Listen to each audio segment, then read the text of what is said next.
while we gave everyone a moment to call in. Again, I'm Justin Falb. I'm the Designated Federal Officer of the BDAC, and this is our July 29th meeting. We're excited to have everybody join and appreciate everyone's flexibility on doing another remote meeting given the pandemic going on. And I think that the fact that everyone's been working so hard, even with all that's going on, it's a real testament to all of our hard work. So thank you so much for joining. I'm going to turn it over to Elizabeth Bowles, our chair, and let her start off the meeting. Elizabeth. Thank you, Justin. You guys have to pardon my voice. I'm having allergies, so if I sound a little froggy, that's why.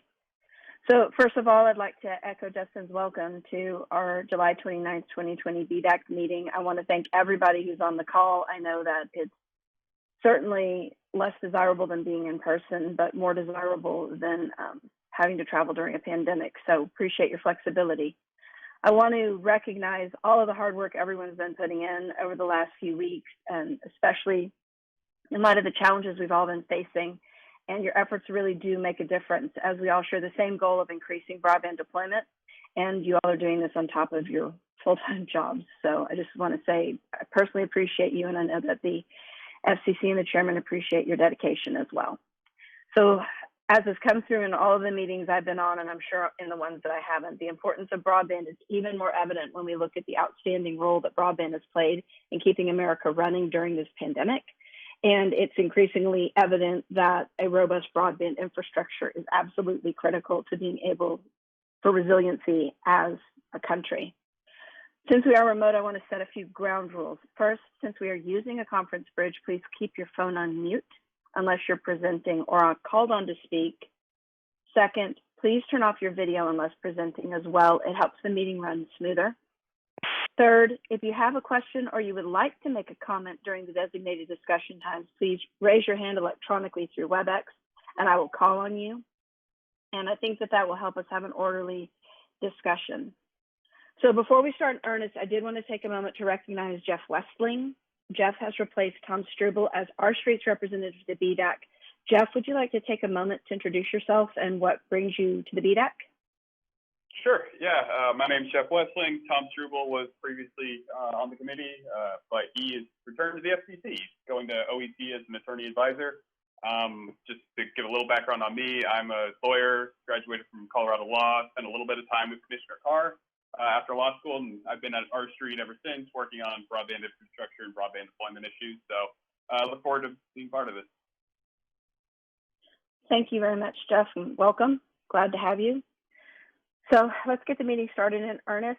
I would like to turn it over now to Red Grasso and Jonathan Edelstein for our first presentation. Thank you, Chairwoman Bowles, excuse me. I hope everybody can hear me. I've got my phone off mute, and I think I've got to get my presentation up. So you could bear with me just a second.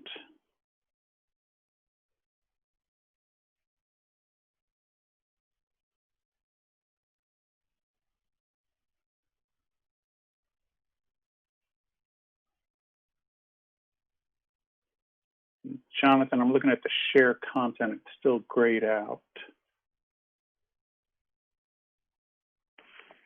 Yeah, I'm not seeing it.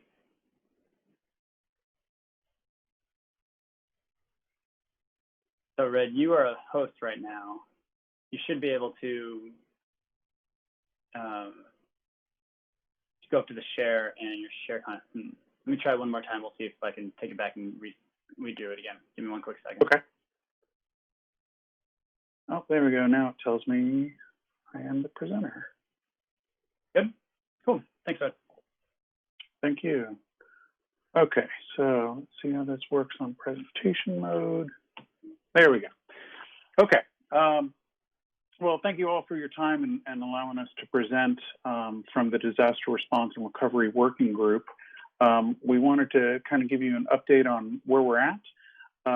We have received additional charges from the FCC to produce a report specific to the pandemic of COVID-19. We had the FCC conducted a public notice, and we've added additional members to our working group, and we had our kickoff in late May. Before I get into kind of our update presentation, I'd like to turn it over to Vice Chair Jonathan for some words. Well, thank you, Red, and thanks to everybody. I'd like to thank Chairwoman Bowles for her comments. I completely couldn't agree more that this pandemic has brought home the importance of broadband more than ever. And I'd like to thank Chairman Pai and the Commission for recognizing that during this unprecedented disruption that we're seeing in the economy and our lives, this working group is really well positioned. We were up and running, we're ready to go, and we're ready to address the COVID-19 related challenges to broadband deployment. You know, a pandemic like this is not what this disaster group was originally formed to address. We were, in our inaugural report, focused on service disruptions from natural disasters like hurricanes or tornadoes or wildfires or man-made problems like terrorist attacks. But now, with the world met with another type of disaster that our communications networks are responding to so well, we are really focused on how do we make sure we continue that, how do we build on that, how do we make sure we don't miss a beat. And the members of this working group mobilized really quickly to address these new charges and provide a second report to the FCC on how to respond to these new challenges. I've been really honored to vice chair this group and appreciate the opportunity to weigh in. We have such a leading group of experts. I'm kind of humbled to be a part of a group that knows far more than I on this issue. I'd especially like to thank our chairman, Red Grasso, for his leadership in coordinating our subgroups. People have really worked overtime with everything else going on to get this done. And I'd also like to thank our subgroup leaders, David Hartshorn, Todd Gord, Andrew Afflerbach, Tony Fisher, Melissa Slauson, and of course, I'd like to thank my own Kaylee Gardner, who really helped pull things together. She's WIA staff and has helped everybody to walk through this and get this done quickly. All the subgroup leaders and all the members really quickly organized their expertise to address the new charges. And it's thanks to that effort that we're on track. I think we're moving at breakneck speed. I've been on a lot of these working groups. I've chaired others, and they are nothing compared to the speed with which we are operating here. I think we all understand the urgency and are working accordingly, recognizing the gravity of what we're doing to submit our recommendations to the FCC. And we're certainly going to amplify the partnership between industry and our local communities who really come together to meet the demands of this challenge. The wireless industries continue to deploy. You know, we are maintaining resilient networks. We've avoided service disruptions during peak usage, and despite network congestion, we've really done a remarkable job. And you know, we've done so even as peak usage has shifted, for example, from the urban areas to more suburban areas. And of course, while we're doing all this and trying to do this in the context of a pandemic, municipalities are facing unprecedented challenges themselves. And I'd really like to applaud a lot of the municipalities that have stepped up under incredibly difficult circumstances. They're really adjusted to this, and I can't thank them enough for recognizing the importance of broadband, because they're relying on it as much as anybody. I think they get it and they've stepped up. Our industry is continuing to deploy infrastructure right through this. You know, we're running against the headwinds, but we're keeping pace despite them. We're running extra hard, and I think this industry is continuing to deploy very effectively. And we're going to win the race to 5G, and we're not going to let this slow us down. We might have to work a little bit harder, but we're doing that in partnership with governments at all levels. Certainly the FCC, represented by this, the entire federal government, the White House, Congress is with us. State governments are paying attention and focusing on this. And as I mentioned, municipalities and local governments are working hand in hand with us to make sure we can continue to deploy and deal with the unique circumstances presented by this pandemic. So I'd just like to thank the Commission. Thank you, Red, for your leadership, and thank everyone for the opportunity to contribute to this incredibly important effort. Excellent, Jonathan. Thank you so much for those words. And I just want to echo that I'm also humbled to be able to work with such a great group of people. And as Chairwoman Bowles said, we're all volunteering our time during our regular jobs. So I also want to extend my personal thanks to not only my employer, but also to all of your employers for allowing everybody to participate in this effort. So with that, I just want to dive in. We did have the public notice and we added some new members. So I just want to recognize kind of briefly, I won't insult anybody's reading skills, but we did add Chris Anderson. Our own Chairwoman Bowles has signed up to have her inbox flooded by even more emails. and participate in our working group. Rick Carlisle, Mike Chaffee, Bill Check, Todd Gord, Jeremy Johnson, Steve Lacey, Andrew Minchiff, Francello Ochillo, Frank Ramirez, Denise Riedel, Mike Romano, and Lisa Younger have all joined our working group in this effort. I wanted to take a brief second and review the charges. I realize that not everybody on the BDAC may have seen the direct charges, so I am going to pull that out. One of the biggest things, I'm not going to read it verbatim, but I've got one quote in there to really kind of highlight that the working group will prepare a report documenting the various strategies and solutions that stakeholders have developed and implemented to deal with the deployment-related challenges presented by the COVID-19 pandemic. And let me see if I can pull up those actual charges. I just want to read. Here we go. Can everyone see that okay? Or if I can get a yes from, should be sharing the PDF. Yeah, we can see it. Okay, excellent. So I just wanted to then kind of read the highlighted part. A well-written document, the charges specific to our working group, and it calls out specifically that the working group should consider, number one, the challenges associated with shelter-in-place and stay-at-home environments. Number two, useful responses to a mass teleworking scenario, including any steps that can be taken in advance to prepare.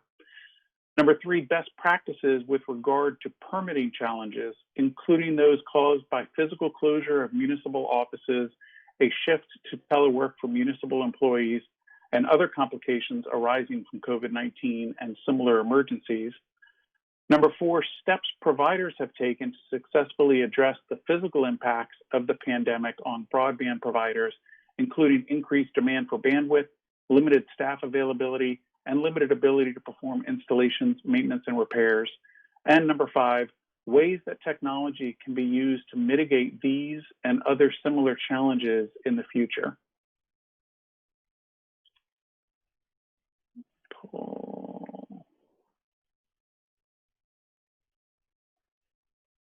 Okay, so we should be back to the PowerPoint. So that's a review from the charges. We did meet, like I said, in late May, and we quickly kind of looked at how to organize ourselves.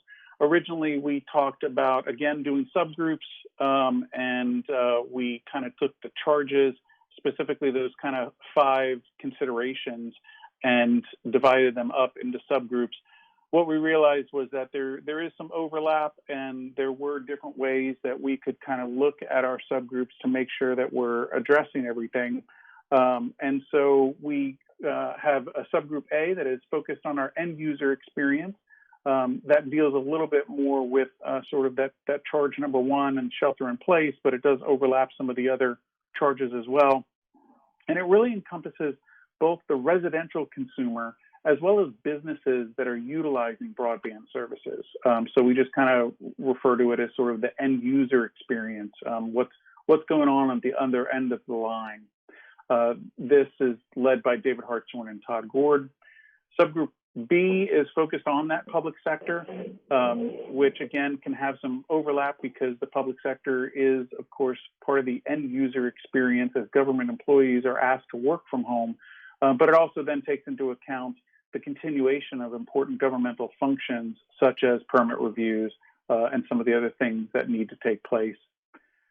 Subgroup C is focused on the providers, really bringing a lot of innovative ways in response to this pandemic, including keeping staff safe while accelerating installations and performing regular maintenance on infrastructure. And we appreciate Melissa Slauson and Kayla Gardner for leading those efforts. I realize that I've skipped over highlighting Tony Fisher and Andrew Afflerbach for leading subgroup B. That is a fault of mine, and no comment on their efforts. It's been great to have them a part of subgroup B and leading that. And then the other subgroup that doesn't get a lot of attention, but I wanted to call it out, we do have kind of an editors subgroup, and that is being led by Chris Anderson and Mike Romano. And while that is not focused on the content, this is where pen meets paper, and it is a very important subgroup of ours to pull all of it together. One of the other comments I want to make about our organization was that we did feel like our subgroup breakouts was a way to focus our conversations and not necessarily a way to divide our working group members. So our subgroups have done a great job of actually keeping all of our working group members invited to all of their meetings and CC'd on all of their emails. We didn't view this as sort of a divide and conquer, as it was just a way to focus our efforts and conversations.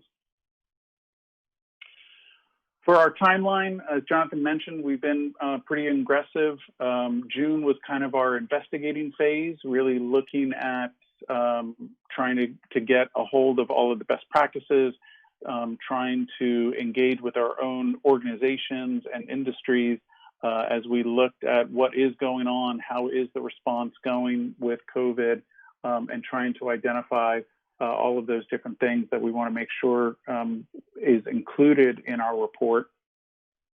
July, we've been focused on sort of compiling, separating the wheat from the chaff, and making sure that we've got the most valuable information that we can. As we're just getting ready this week to launch into August, and we'll be in that writing phase. And this is really where our editors group has been picking up to give us a good shell outline of what the report can be, and working with the subgroups to make sure that we've got the content as part of the report. We are targeting, as part of our charge from the FCC, to have our draft in time for a presentation and potential vote at the October meeting of the BDAC.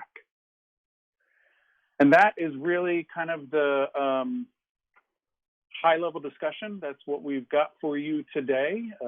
As Jonathan said, it's a little bit of a lighter presentation because we are not necessarily doing any sort of draft or discussions on recommendations. Because we are moving so fast, we're just hoping to kind of have the full report there. I think the one thing that I would like to open up for discussion is Chairwoman Bowles, one of the concepts that's come up during some of our discussions in the working group has been trying to make sure that we're addressing, in some sense, a fine line between what things are COVID response and what things fall under sort of universal access. And I thought that that might be a good topic to hear from the full BDAC committee. We have had conversations about it at the working group, and we recognize that in some sense, if access was universal, then some of the response to COVID could be easier. That some of the things that we're hearing about homework gap being more prevalent, about remote learning, even about permanent issues and municipal employees working remotely, they of course need to have access. But one of the things that we want to try and do, especially from the disaster response and recovery working group, is we want to focus on the COVID-19 efforts and make sure we don't cross a line into sort of universal access. So that was one of the topics that I just wanted to bring up, because I think it would be great to make sure that our report reflects the feelings of the full BDAC committee. And with that, I'll turn it back over to Chairwoman to conduct the rest of the meeting and answer any questions. Thank you, Red. That's great, and your timeline is definitely ambitious. So I wish you well. I do want to remind your group and you that has to be in 30 days before the 7th in order to be able to be voted on in October. Just in your timing, you could present the final report, but if you want to vote, it has to be in front of the BDAC by September 7th. Yes, indeed. Correct, and Yep, and Justin and I have already had conversations to make sure that we back up that timeline to meet that deadline so that we've got it in for approval. Yep, okay, 100%. perfect. Thank you. Very impressive. So with that, I'm going to open the discussion. And I think that there was a specific ask from Red's team and about how do we walk that line between addressing COVID-related issues versus universal access issues. And with that, I'm going to throw the floor open.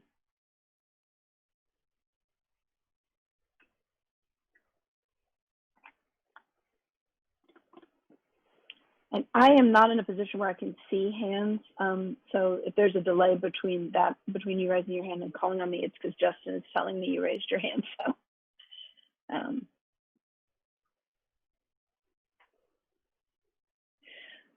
okay, well, I'm going to start by throwing out just some food for thought and to try to get the conversation going a little bit.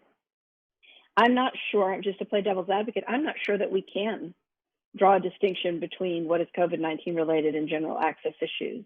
I guess where I would see that line perhaps existing is that you have areas where they have some level of broadband, and maybe it's not what we want them to have, but at least they have access to the internet.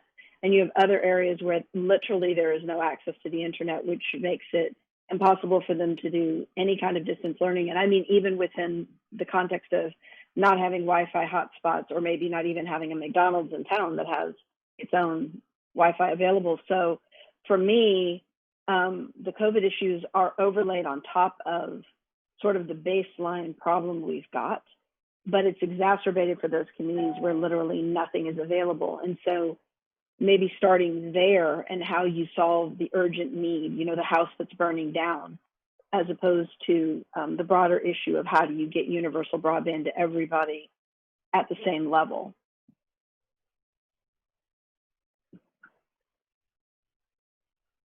I think everybody's sneezing today. They don't want to have this conversation today. I did spring it on them fairly early, especially as you move more towards the West Coast. Yep.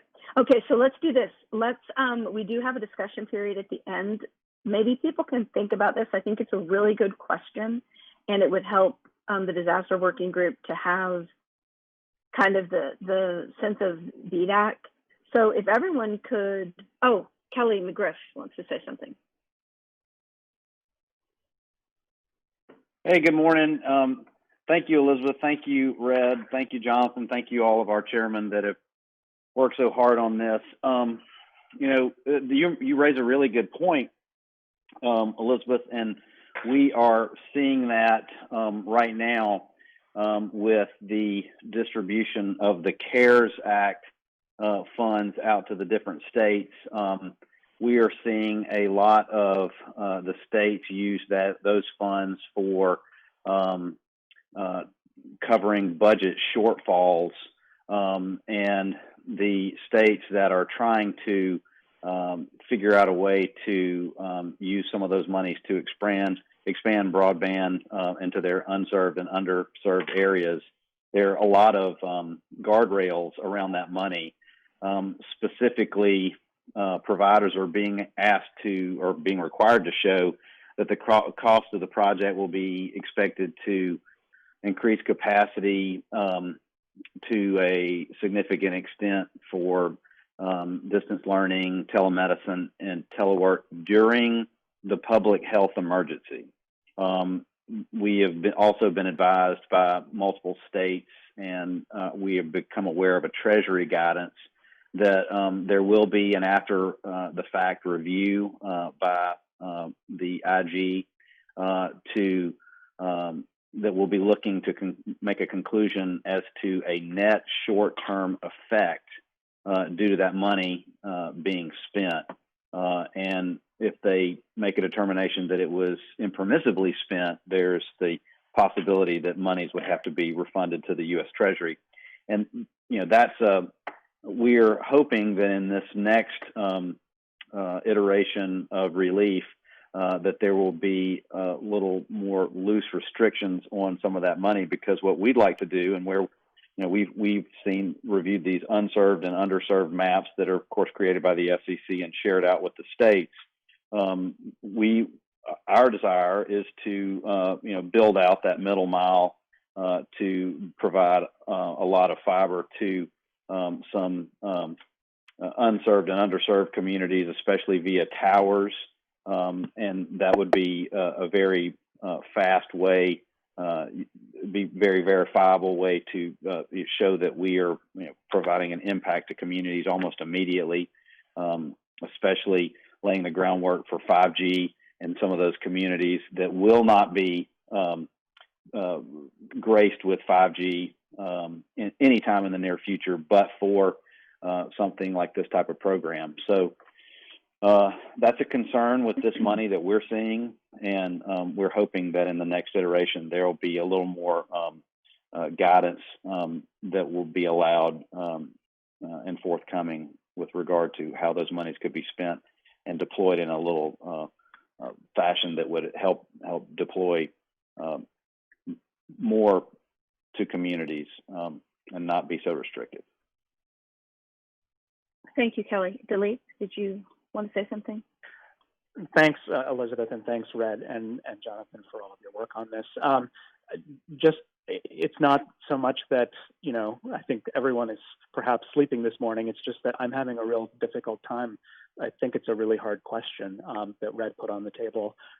Clearly in the past 4 months, everyone in the country is now appreciating the importance of broadband for everyone at a much deeper level. We've seen for the first time bills in Congress that would propose to throw $70–80 billion at this, which would completely or substantially completely solve the universal access problem. So I think, we should acknowledge that movement in whatever the BDAC's, written work product is, and I'm sure everyone on the call would support that kind of money being invested into broadband. But at the same time, how do we as a BDAC stay in our lane, which is focusing on, what are the tangible obstacles to broadband deployment, and in your case specifically, what are the COVID, related obstacles to broadband deployment, and maybe that should be kind of the primary focus. I don't have a good answer here. I'm just trying to sort of put my finger on why I think this is a tough question to grapple with. That's it. Thanks. Thank you. So just to piggyback on to Kelly's comments, I know in Arkansas and several other states there, and I think that Jonathan actually mentioned this, a lot of the states are using the disaster relief money, not disaster relief money, but the CARES Act money to increase broadband deployment in their states. But the deadline for using that money is the end of December, it's December 31st of this year, which is another issue with respect to how useful is that going to be if the networks can't be built in that time frame, which I think comes full circle around to our next working group presentation. So I might leave it there unless there's somebody else who would like to chime in at this point, and there will be opportunities later as well. Okay, then with that, let's see. Wow, we're doing really good on time. Oh, Bob, would you like to say something?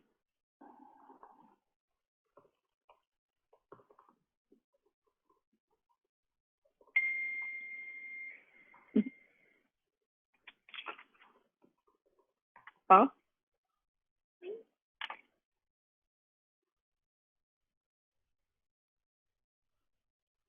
Was that an accidental hand raise?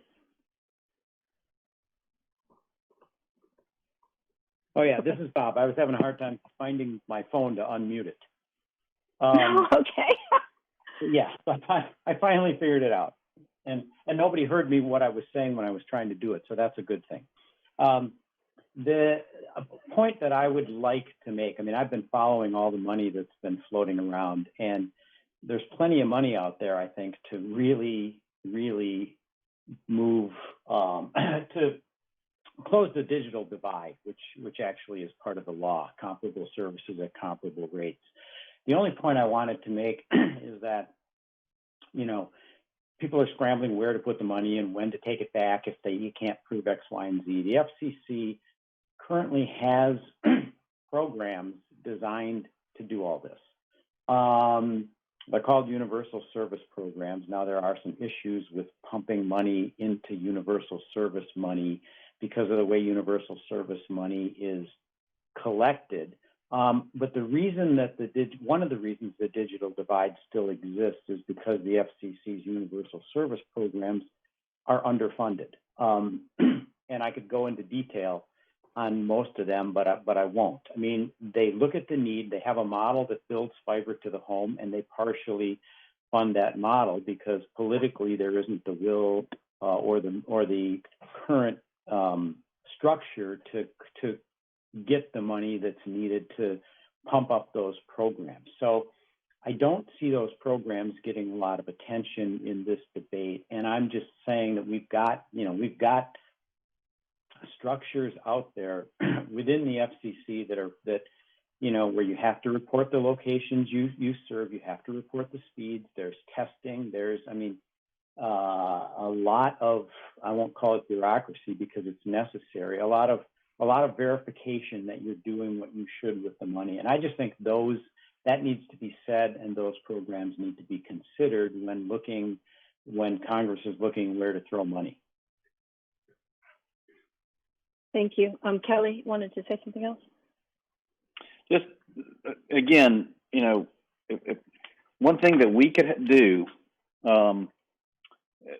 where the members of this group, the Broadband Deployment Advisory Committee, where we could have a positive impact right now in this unprecedented time, is we can reach out to the folks that represent us, whether they be, in the Senate or in the House, but particularly right now in the Senate on the Appropriations Committee or on the Commerce Committee, because this is an unprecedented amount of money that's been pushed out to these states. But the guidance right now from Treasury is that these hundreds of millions of dollars that some states are taking a really proactive approach to deploying broadband out to their unserved and underserved communities based on FCC maps. But the money is being restricted, and so that can't be used. The guidance coming out of the Senate Appropriations Committee and Treasury is that if capital projects, it must be shown that there is a short-term net effect on public health and for the public health emergency.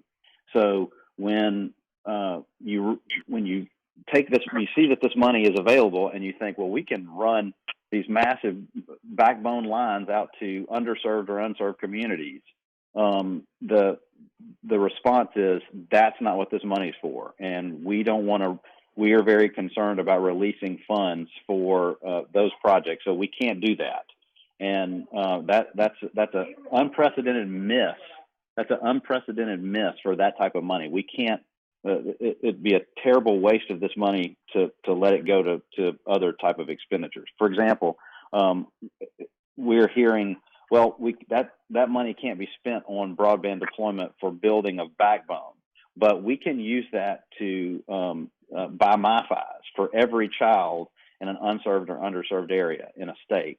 Well, the point of that is, if the network's not expanded, you're simply going to overwhelm the what small amount of network is there with all of the kids using those MiFis in those areas. So this is the time right now, especially with this new bill on the table, for every member of this committee to reach out to their political folks or to talk to their representatives personally to say that the guide rails need to be loosened up to allow for broadband deployment of this money.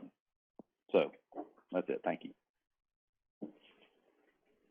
Chairman Bowles? Thank you. Yes.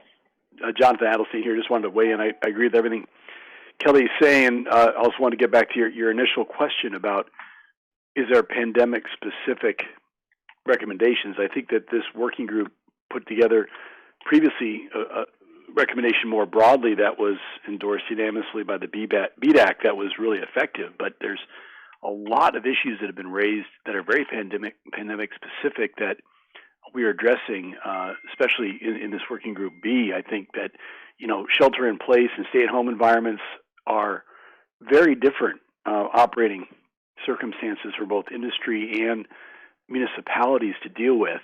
And in some ways, we could look at this one as being not as, bad as it could be. If you had, a fatality rate of 50%, imagine what we do trying to get out and trying to get things run. I mean, already, I think that the municipalities have stepped up. NLC and the TOA put out some ideas about how to respond. Something that had a lot of industry input before they did it. At least they listened to us closely, and we worked together on that. But you look at the challenges associated with trying to get telework done.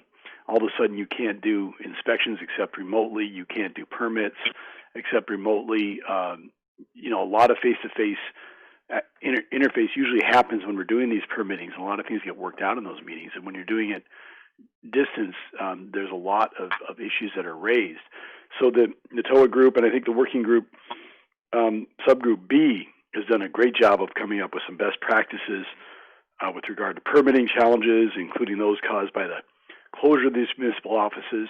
We've looked at ways that we can have public meetings. There's a lot of statutes that say that certain things have to be done in a public meeting, and a lot of municipalities had to figure out how to get up to speed with that. And some of those things required code changes, and they still do. Some municipalities are still held up on that because they're caught up by these rules. So there's a need for really a lot of thought about how to operate remotely. Wet seals for documents. You have to bring documents into the office. Now, again, most municipalities have dealt with the fact that they don't have to have, these sealed documents in order to get the approval that were required in a non-remote world. But there's certainly a lot of examples of best practices that communities have used to effectively manage the wireless application and permitting process, and wireline as well during the pandemic, because it's not consistent. Some larger communities have more resources and can inform some of the smaller ones that are kind of struggling through this. I think everybody's come a long way, but we need to make sure that we're ready for the next one. If it gets worse, figure out how to deal with these, basically keeping the permitting process moving forward. We obviously had hiccups early on, understandably. We've worked through a lot of those. I still don't think it's moving as fast as it did pre-pandemic, and again, understandably so. I mean, one of the issues we talked about before was that communities are strapped now because municipalities have seen their revenue drop to the floor, and as a result, they can't necessarily staff up to deal with this. Maybe somebody gets sick in the office, and there's that issue as well of people actually not being present. I mean, there's a lot of issues that are very pandemic specific to respond to your question. And I think that we are very specifically addressing them in this working group effort. Thank you. Scott. Yeah, Scott Rudd, State of Indiana. We've seen just really tremendous engagement by the municipalities and providers, the private sector through the pandemic. And I agree that the challenge posed by the question posed by Red is a challenging one, but I actually see it as an opportunity that really plays into the work that we all are doing. And as I look through the recommendations of the adoption committee, the pandemic has really propelled those or has been a catalyst for a variety of new opportunities. And so one of the things we know is that a lot of these funding sources, as previously mentioned, are kind of segmented, and they are meant to address a specific segment of the challenge of deploying, universal service, et cetera, instead of one of our first recommendations you'll hear later is addressing the issue holistically, right? We know that an investment of broadband has a far more reaching impacts than just a public safety application, right? And so the pandemic to me has exposed this opportunity of the need for more collaboration between agencies and entities and the private sector, and more flexibility being needed in the use and application of those variety of currently siloed funding sources, right? From E-rate to FirstNet to, you name it. And so anyway, I see it more as an opportunity. And so just wanted to mention that. Thank you. Any other comments? Okay. So we're supposed to have a lunch break in 45 minutes, but I say we just roll through into the next into the next presentation, unless anyone wants to take a quick break. All right, let's roll on.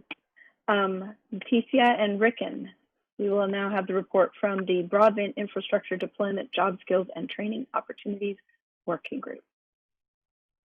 Thank you very much, Chairwoman Bowles. Let's see if I can share the screen here. 1 second. Okay.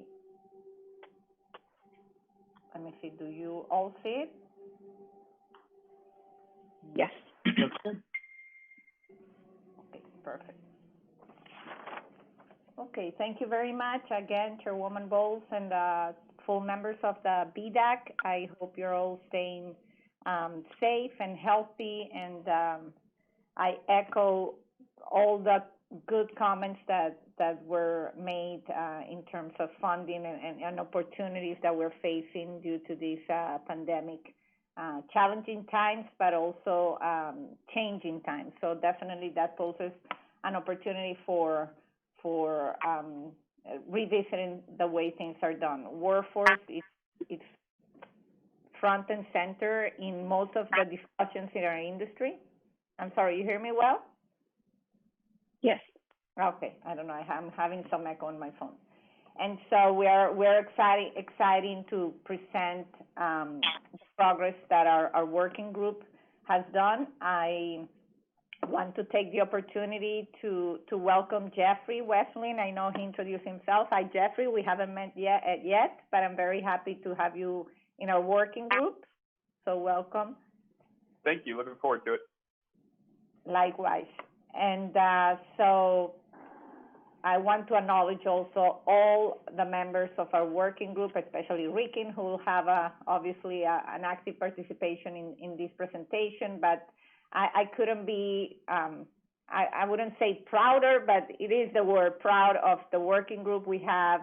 Everybody so committed through difficult times. We all have full-time jobs, and we all dealing with changing circumstances in our personal lives and professional lives. And just a commitment that the working group has shown to just keeping contributing and solving problems and having an impact on workforce-related matters is really something that I have to say I'm enjoying very much, working with an amazing working group. So thank you all. And what we want to cover today, we'll have some opening remarks from myself and Ricken. Then we'll overview what we did or the progress we made this quarter. We had one SME or subject matter expert invited to our working group's meeting this quarter. So we'll share the findings with you. We'll provide a status on our report. We'll run some ideas through you in terms of draft recommendations, and the spirit of this presentation is we want it to be, like something where we bounce back ideas at you when we put out the recommendations for voting. We want to make sure that it will be, voted unanimously and excitedly as ways and mechanisms to make a difference. So we're definitely looking forward to your feedback today as we prepare for those final recommendations. And then we'll share with you what our plans for the next quarter are.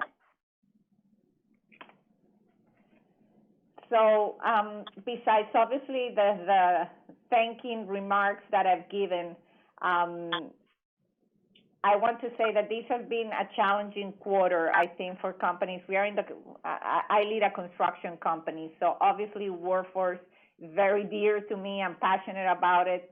And besides the fact that our plans to build 5G have had to remain steady in our targets, we have to deal with the fact that our workforce, they are also humans.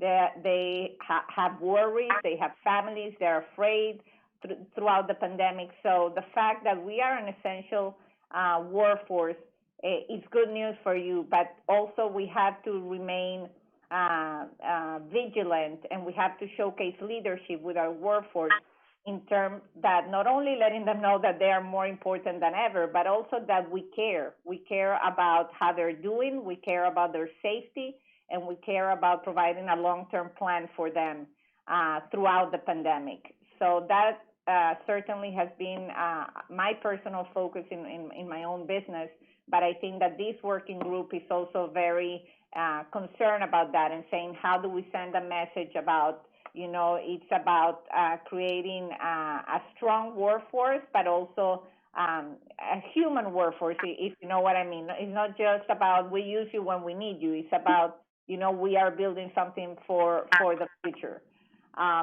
So we remain committed to produce actionable recommendations that can make an impact. And so I'm looking forward seeing what you think about the draft recommendations we'll present. With that, I'll turn it over to our co-chair, Rikin. Thanks, Leticia. Hey, everyone. Can you just confirm that you can hear me okay?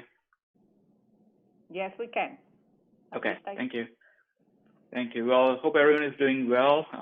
Let me first start by thanking Leticia for her leadership and keeping us on track every week, every other week. We are on track, so we will talk about our progress report and when we plan to deliver our final recommendation. I'd also like to acknowledge our working group members and subgroup leaders, particularly Bill Asbeck, Eve Lewis, Miranda Allen, Naif Abugdil. Their work and dedication to this important topic of workforce development and training initiative, and also how they help us collect some of the really innovative ideas and how this is shaping up. For more than a year, actually, we are together on this, and our working group has done a lot of research. We have explored the workforce issues from multiple stakeholders' point of view. We invited a lot of SMEs from the industry and academia, and also collected lots of good ideas. So we are now focused on compiling all this information in a meaningful way. COVID-19 pandemic has created many challenges related to workforce for most of the industry segments, and that also has included our industry as well. So we'll talk about positive or negative impact, right? So we are going to discuss those today as well. Our working group has looked at these challenges and impacts created by the pandemic, and we decided to ramp up the report, and our final recommendations will be presented very soon so that it's relevant in addressing current situations. So you will actually see this timeline in later slides today. And before we go to the next slide, I want to share this. We at MMTC held a session yesterday in partnership with Charter Communications for workers who are looking for jobs. We invited community leaders, career coaches as well, and I joined a panel with LULAC and NUL in addressing some of the challenges of current time. We received many questions from participants, and I observed one thing, that many of them still did not know how important our industry is and how we are constantly in the need of skilled workforce. So I mentioned that our industry has not only survived the Great Recession, but thrived during that time as well. And thanks to our network operators for investing in 4G deployments and also upgrading the cable and wireless networks at that time. And this time, it is 5G, which is going to help us go through the other side. Our recommendations will come at the right time. And then hopefully, if we work on it and implement them, we don't have to worry about the workforce shortage and other related challenges for our next generation of technologies, whether it's for cellular, cable, wireless ISPs, and fiber. So with that, let's continue with the presentation and go to the next slide, please. Thank you. So here, a lot has changed since we met last, right? We met in March, and we knew that this will be bad. And now we have a lot of numbers to actually reflect that situation. The unemployment shot up to 14.7% in April 2020. That was the highest since Great Depression. It dropped a little bit, and in June it was 11.1%. Of course, there are some reopenings in restaurants and retailers, and that helped it. Through June 30th, there's another number we want to report. There are more than 3,600 Chapter 11 filings this year, a lot. And also very recently published economic graph data by LinkedIn in July 2020. The hiring is down nearly 40% from last year at this time. So with all this, our telecom sector actually has done pretty well. We looked at International Finance Corporation's report, IFC, which is part of World Bank Group. And they look at telecom sector worldwide, including US. And we highly recommend that you actually find the report online. It's very easy to find, and it's nicely compiled. It revealed that telecom sector has generally exempted from major COVID-19 restrictions. The supply disruptions are expected to decline in the second half of 2020. The operations and maintenance activity remain largely uninterrupted, and demand for services that has spiked due to work from home and remote education needs. Also, recently published report by 5G America tells us that 5G deployment and connections are expected to continue at the anticipated rate. We are going to expect about 10 million 5G connections in North America by the end of this year. So why are we looking at all these numbers? To make a point that our networks are getting upgraded, maintained, and new technology is being deployed. We need skilled workforce, and there is demand for it. You can go to the next slide. Yep, over to you, Leticia. Thank you, Rikin. I had seen the slide, of course, but every time, you know, how you presented it just really drives the point home in terms of the critical moment in which we are. So we wanted to show you, as part of our working group exercise in terms of gathering information, and we got these SBA loans by North American industry classification sectors, just out of curiosity to understand, you know, where the money's going. Definitely, if the companies that hire and train workers in our industry are getting, you know, the loans they need to survive these very tough times, because it's a matter of cash flow. At the end of the day, you might have the work there, but if you don't have the cash flow to keep your company operating, you're in trouble, even if the work is there. So we were looking who's getting the loans, and the first thing that jumped to our attention, and that's why really we wanted to share these, more than for the numbers of loans being distributed, that, you know, there's no specific Nike code to telecom and communications. And I know a lot of us know this already, but it never stops, at least to hit me, when you're going through the list and you don't see any specific into communications or broadband or telecom. So this is something that we know that is a challenge with the Department of Labor, not only at the workforce level, where our jobs are not described specifically, and we had Kelly from our team gave a part of a presentation in the last BDAC meeting that we had. But also it's reflecting on the industry of the companies that are part of our industry classification. So that's something that we wanted to share with you in terms of the challenge of gathering workforce-related data and industry-related data.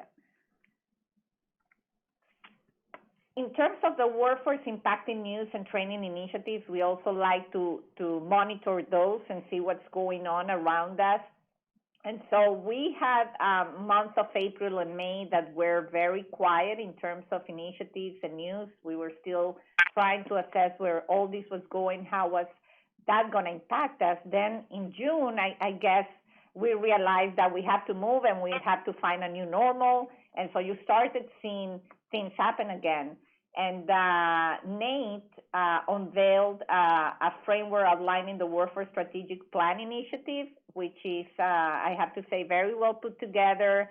And it's really the initiative spearhead from a meeting that happened in Atlanta last year, of which Jonathan and myself actually participated in person.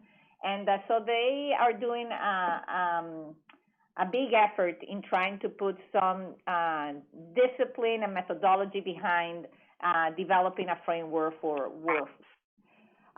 Then also in June, we saw the introduction of the Accelerate Deployment of Rural Digital Opportunity Fund at the Senate level, which is was very good, the ABC Act. And the point here is If we are pushing acceleration of deployment for rural digital opportunity and broadband, which we need to close the digital divide, we have to be very vigilant of the fact that that's going to even stress more the shortage we have in our workforce if we don't tackle it heads on.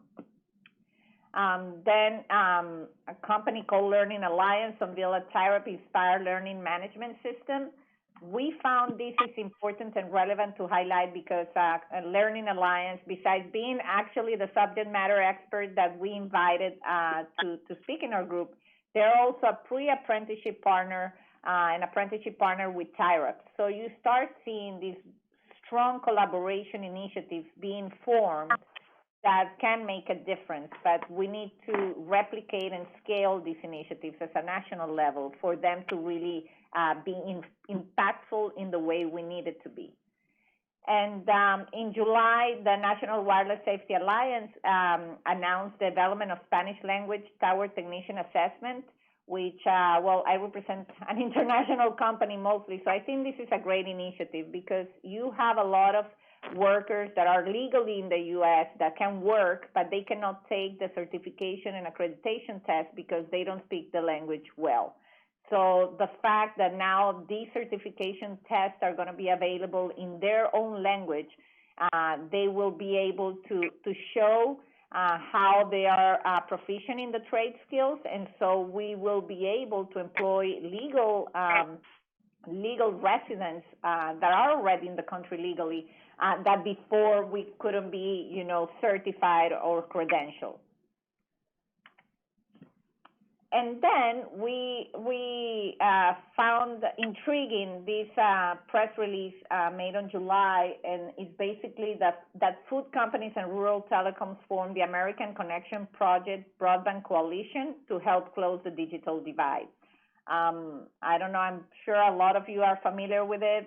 In our working group, some of us were, some of us weren't, but basically this coalition will advocate for public and private sector investment to bring high-speed internet infrastructure to rural areas. The members will also advocate for remote education, health, and mental health services and job opportunities. And the point we want to make here is that it is obvious by now, collaboration is happening even across industries. So our industry, we have to really get our act together and start looking on the sides and see how we can be more efficient in our workforce initiative. Then moving into more specifics about what our working group did this quarter, we held 9 calls this quarter. Each subgroup kept working at their own discretion. We had Cesar Ruiz, President and CEO of Learning Alliance, as our subject matter expert, and we invited him to gain perspective on grants and training programs funding, which is a huge component of our workforce initiative. And then we are spending quite a bit of time on structuring the gather information so that we can, we already have a draft report and finalizing our charge number 5, which related to identified performance metrics. So in terms of the main takeaways from the subject matter expert, Cesar Ruiz, this is something that we always talk about when we say we have to develop programs. There's someone in the group that always say who's going to pay for it. And that's obviously the most important aspect of anything is who's going to foot the bill. And so we were intrigued to better understand if there's a lack of funding for our, to fund these kind of programs, or if there's a lack of awareness of the funds. And so to share a little bit of the background, Learning Alliance, their main focus is in trade education, and they are tackling the wireless workforce skill gap through industry partnerships that provide critical training and apprenticeship programs. I mentioned their partnership already with WIAs for Telecommunication Education Center or TEC and TIRAP. So this seems like a very strong partnership. And the interesting angle that Cesar shared with us was they are basically an approved a training facility or education center for the Department of Labor. So he shared with us what are the funding vehicles and grant agencies available to the industry and to education programs. So, of course, we are not going to go through all of them. We didn't even go through all of them in our session. But the point we wanted to make here, if you see this slide, is there's so many vehicles that are available. And for what Cesar shared with us, it's not a matter of the money's not there. It's a matter of you have to really apply and knowing what you're applying for and following, the rules. And we know these processes are not that straightforward to get the grants, but it's very feasible. So that was, at least in my view, very exciting news to say, oh, there's the money. Now we need to understand how to get it, and we need to educate our industry. We need to educate the employers on how to tap into those funds, because that definitely makes the business case very attractive if I can get, resources that they can learn while they earn, and then that for which the company is also going to get reimbursed in part for that education and that training. That really, in my view, is a game changer. So we spent a bit of time trying to understand this part of the story, so to speak. And then we also opened the door for him to sharing his view, what needed to be done, what could be useful recommendations. So the first one he shared was around utilizing the data collected and the learning paths and being close to the stakeholders into what's needed. And then the second one is to identify regional leaders. And I think the key point here is regional, because to solve this issue at a national level, you really have to have ingrained regional contacts and champions that would advance the cause further. So identify regional leaders for employers that can lead and define requirements, that can confirm the learning plan are aligned with the requirements, and that commit to hiring and retaining the employees that are training. And then the academic partners and educational institutions also to find those champs at a regional and local level that can build a curriculum stack and that can market to the local community and identify the participants, both on the employees, on the underemployed level, or displaced workers, or the veterans. So that's pretty much it in terms of our SME. In terms of the report status, we have produced a draft of the report that it's in my opinion, in very good shape right now.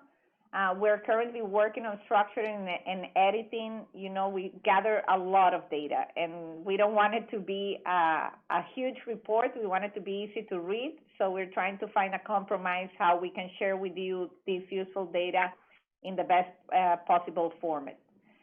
We are looking at having our recommendations voted on the October 7th meeting. So point noted, Chairwoman Bowles, that we will need to present our final report early September for review.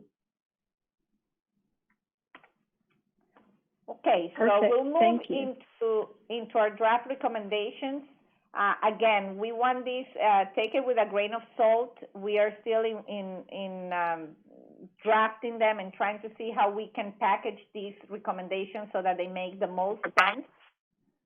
Our main one that, two presentations ago, or two BDAC meetings ago, our big part of our presentation was discussing the broadband brand identity crisis.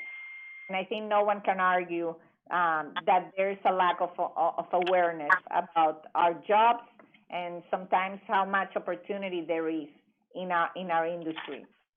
And I want to digress a little bit, but share with you a personal experience that I had just a few weeks ago. I actually was proud to author a book on diversity and inclusion.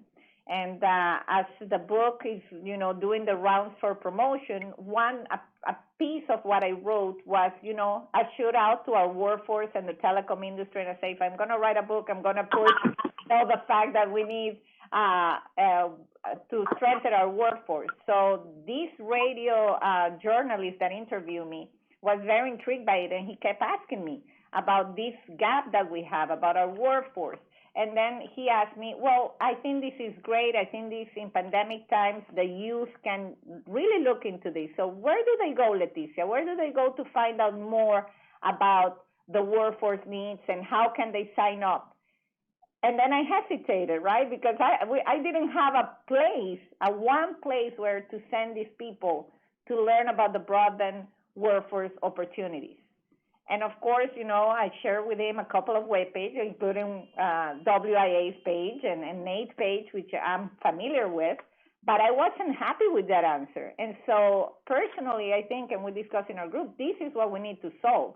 We can create awareness, but if we don't have something good to send them to attract and to identify these candidates, then our industry is really failing in a way in terms of the workforce effort. So our recommendation here would be to have a centralized effort to gain this momentum. Pandemic has brought challenge, but has brought great opportunity because there's a lot of people that are either without a job or considering a change of job. A coalition could be formed to work together and ensure redundancy is not occurring so that each segment of our industry is working on the same thing and we don't know about it. We visualize a centralized clearinghouse for all things broadband so that when we get asked that question that I got asked, we can send people there. And something like maybe a website that would enable working together of trade groups and other stakeholders for funding and input. And really, the basic idea that the industry must reach out and promote broadband deployment to all potential workers and students. So our main recommendation or a big portion of our recommendations that we want to propose would be to think, what if broadband trade associations endorse a joint effort, something like Connect America Workforce Initiative, for instance. We are pushing the message about Connect America, Connect Rural America. Why not link our workforce to a Connect America concept? These are just ideas, okay? Our work group is, we want to hear at the end of this what you think. And this, of course, would be something, that the trade associations, we put the ones that, that we are familiar with, but this is not a limited list. The more, the merrier. And it would be just an initiative that they would spearhead and say, why don't we all get together and just work a unified message?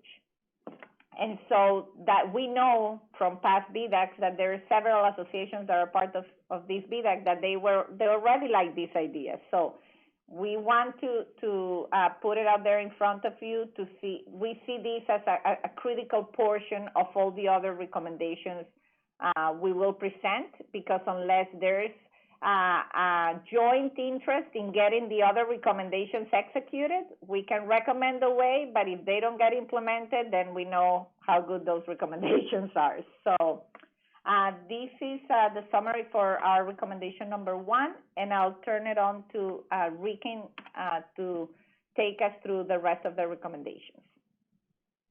Okay. Thanks, Leticia.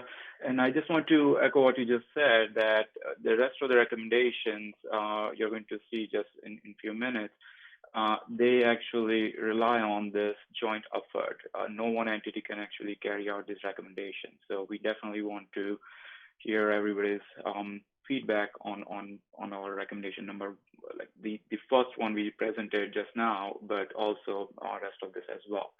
So for this remaining challenges, some of them were reported previously, but now we have them categorized. So for this one, we are noticing that there is a lack of availability and offering of training programs geared towards broadband deployment workforce. Individual employers might have their in-house programs, right? But then they are geared towards their products or services, and they're meant for their already hired employees. Plus, we have adult basic education programs. We have community colleges. They have not partnered in this arena with our industry to create and articulate this education needs and training opportunities for new learners. And we reported the announcement last time that WIA received grant from U.S. Department of Labor to change this. And I think this is a very welcoming sign. Under this grant, WIA, I believe they're going to help up to 5 or more community colleges, and they're going to either start or upgrade their programs to align with telecom employers' need. So this is a great sign, right? But we need more examples like this. And that also means that we need more funding and recognition by the federal agencies like U.S. Department of Labor. And we'll address the funding needs in the next slide, but I just wanted to highlight that here. And also we need more professional degree programs in our universities as well. So we do have examples of successful programs. Letitia mentioned TEC, Telecommunication Education Center, initiative by WIA. I think our employers and also trade associations in general, they need to embrace this model, and more than that, just explore this program right now rather than reinventing the wheel, right? We are also recommending creation of recurring in-person when everything opens up, but at least for now, virtual summit at local and state level both to bring together the employers and also the training providers so that we can create this community and also align individuals, everybody's needs basically and goals. On the next slide, please. So here we are talking about the funding part, right? And funding and investment. So we have two aspects. One, funding from federal and state agencies, and then we also actually want to address the investments by employers themselves. Grant and funding allocation by federal agencies, and we had example of USDOL, Department of Labor, and also state workforce agencies, but that is actually still low for our industry, communication industry in general. Millions of dollars each year is being allocated for apprenticeships in general, but we don't see that much of allocation coming to telecom industry in general. So we recommend DOL and Department of Education as well to provide priority to our industry, which has been very, very instrumental in providing connectivity to all Americans. For employers, there is not sufficient awareness regarding the return on investment actually they would do by embracing training programs and investing into their existing employees. They have funding allocated actually for continuing education, but if you look more closely, you will see that they are allocated mainly for graduate studies, master's education or MBA. But funding for professional training is not constant and widely accepted. So we hope that needs to, through our recommendations, employers actually become more open about that. And employers need to look at the examples of success stories for those employers who have actually invested in this training programs, and look at some of the data that HR has collected in terms of return on investment, in terms of employee retention, productivity, motivation, etc. On the next slide, challenge number 4. We understand that in order to recruit and retain our skilled employees, the employers needs to offer competitive wages and benefits packages. That's true. However, the pay rates are not standardized for our industry, and some titles actually can carry different job descriptions and salary. You can see here we did some research, and of course, there's one example we are showing here. Telecom technician, it's a very broad term, right? But then if you go and look at the wireless industry versus cable versus fiber, each will have a different job description, of course, but the pay rate will be different as well. So we're trying to actually suggest that we need to streamline these efforts too. And also the pay and travel requirements are not competitive as other industry segments. And because of that, we lose many of our skilled workers to those industries, such as networking and IT and lately cloud as well. So we recommend closing the door at the disparate compensation practices that promote employees' mobility between the companies. And the other thing is the employment classification system that has actually created barrier for tracking and supporting our jobs. We did some exercise, and Kelly, who is also part of our main BDAC here, she spent a lot of time in reviewing this. We look at on-it codes, and we are going to actually make some recommendations. But since job codes within on-it are not specifically classified for broadband, we are suggesting that our industry partners and academic institutions and workers, basically, we all need to actually come together on an agreement so that these codes can actually be universally be applicable, and we can actually track certain jobs.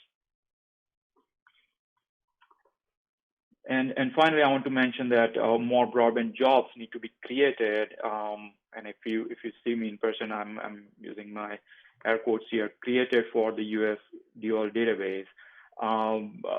This is actually going to help us with the credentialing process as well. Again, coming to TIRAP, which is the only, in my view, apprenticeship program in telecom industry. It did really good job in defining 9 such occupations, and I know that they're working on a few more as well. But we need to actually create more standardized jobs and file them and register them in US dual database.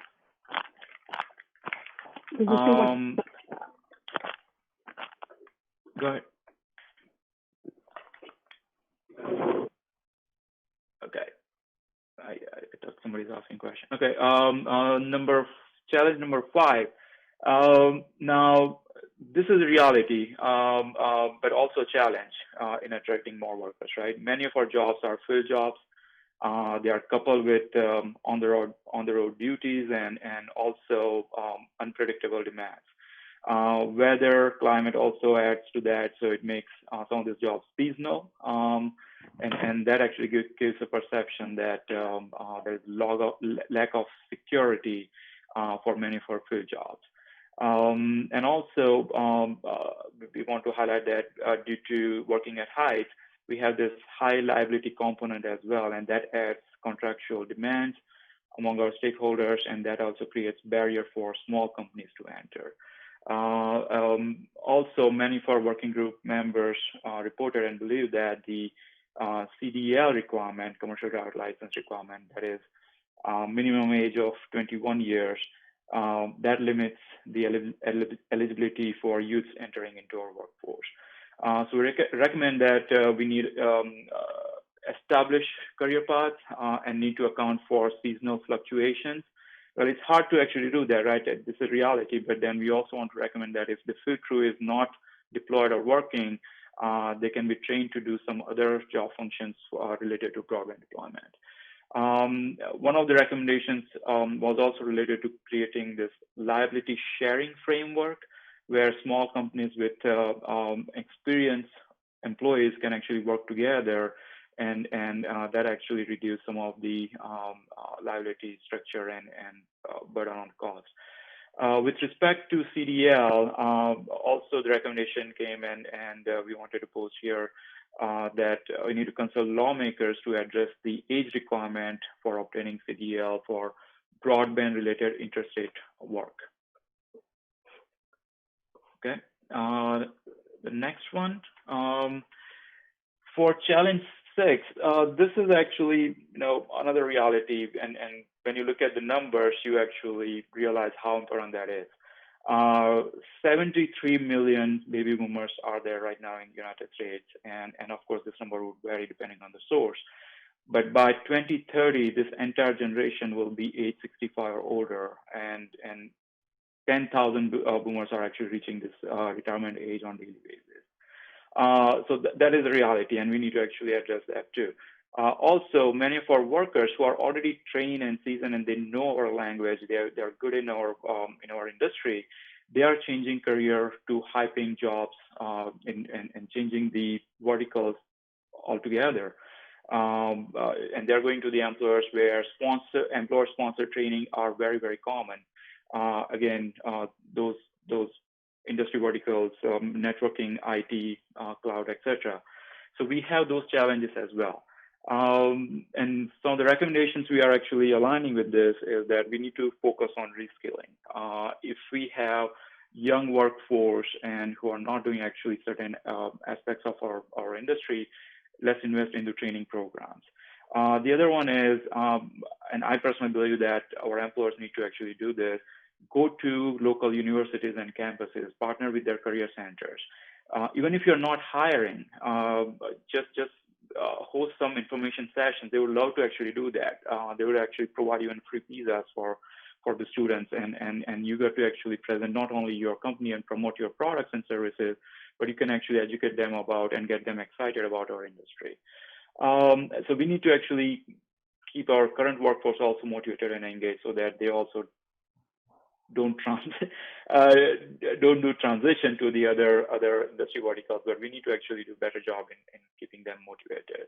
And finally, we all believe that we need to actually diversify our new workforce while we recruit new candidates, try to train them. We need to actually look at underrepresented communities, hiring more minority communities, women, veterans as well. These are actually good opportunity to welcome this. And of course, there are tons of benefits to have diversified workforce.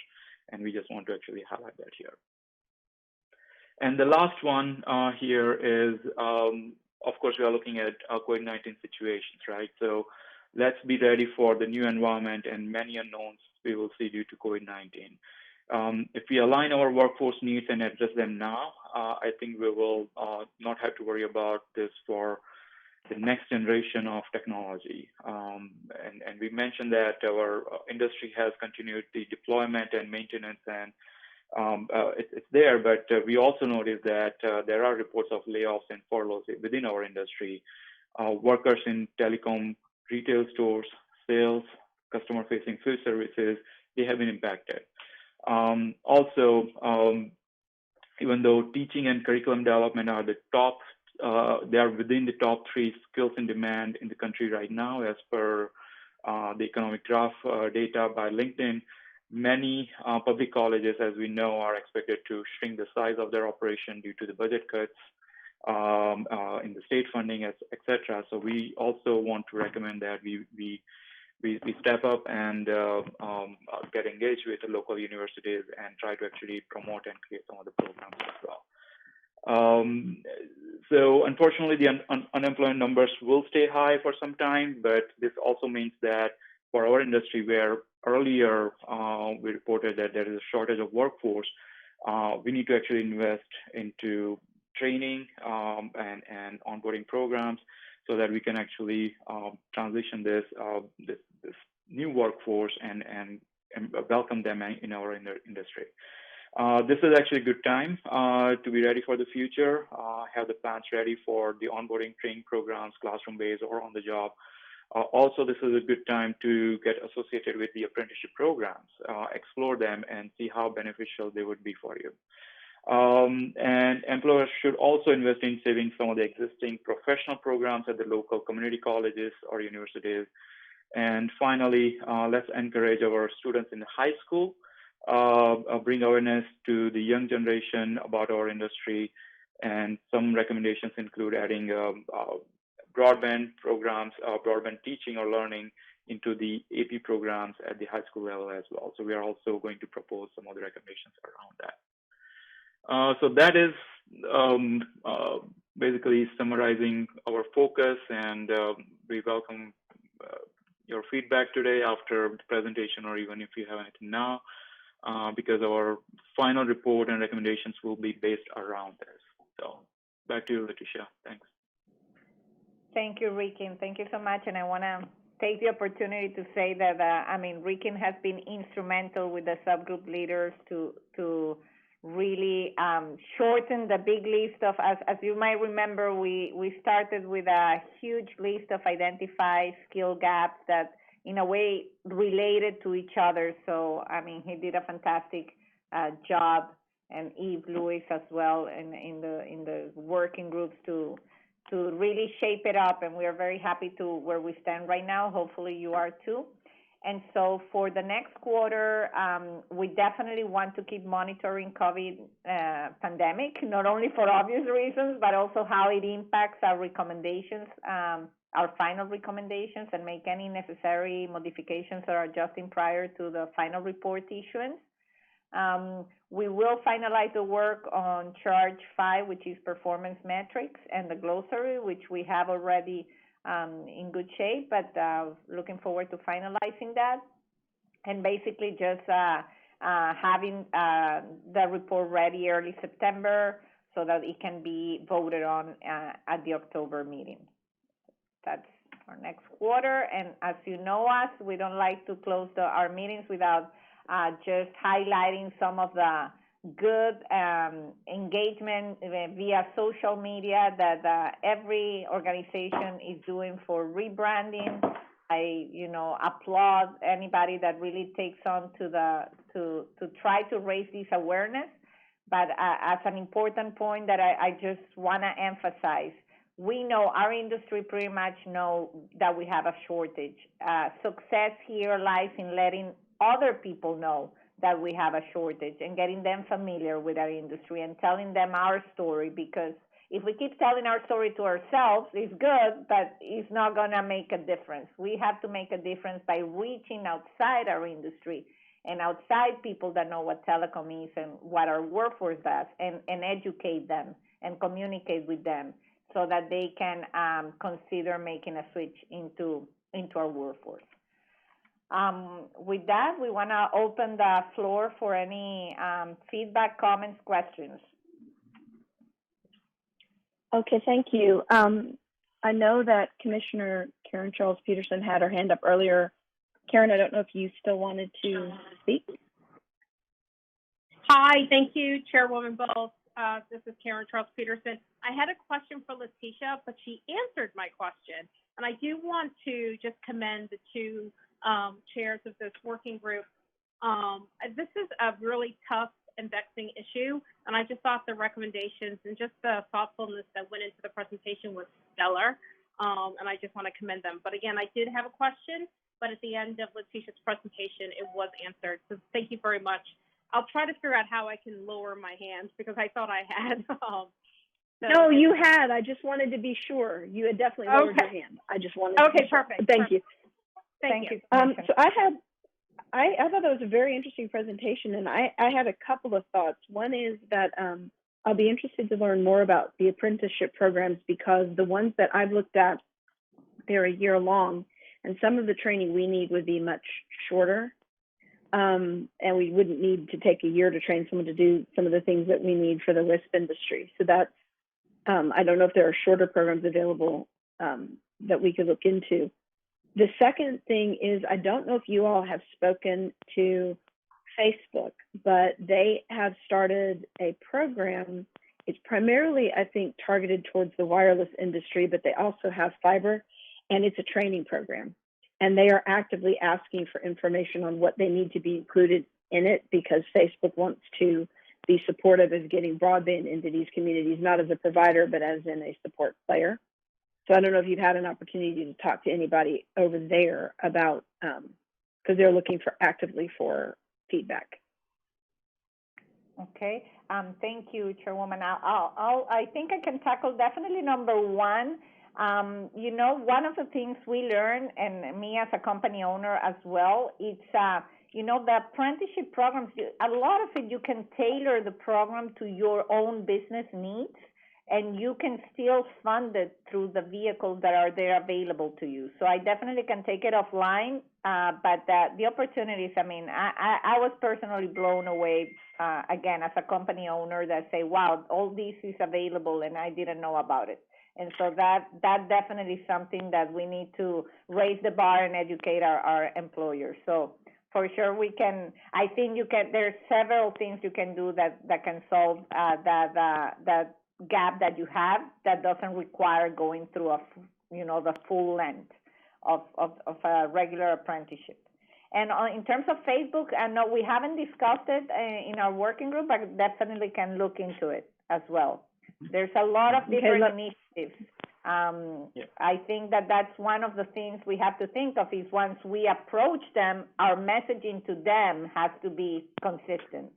And I guess that's what we're trying to do, but definitely we will look into it. Okay, let me know if you want someone to talk to over there.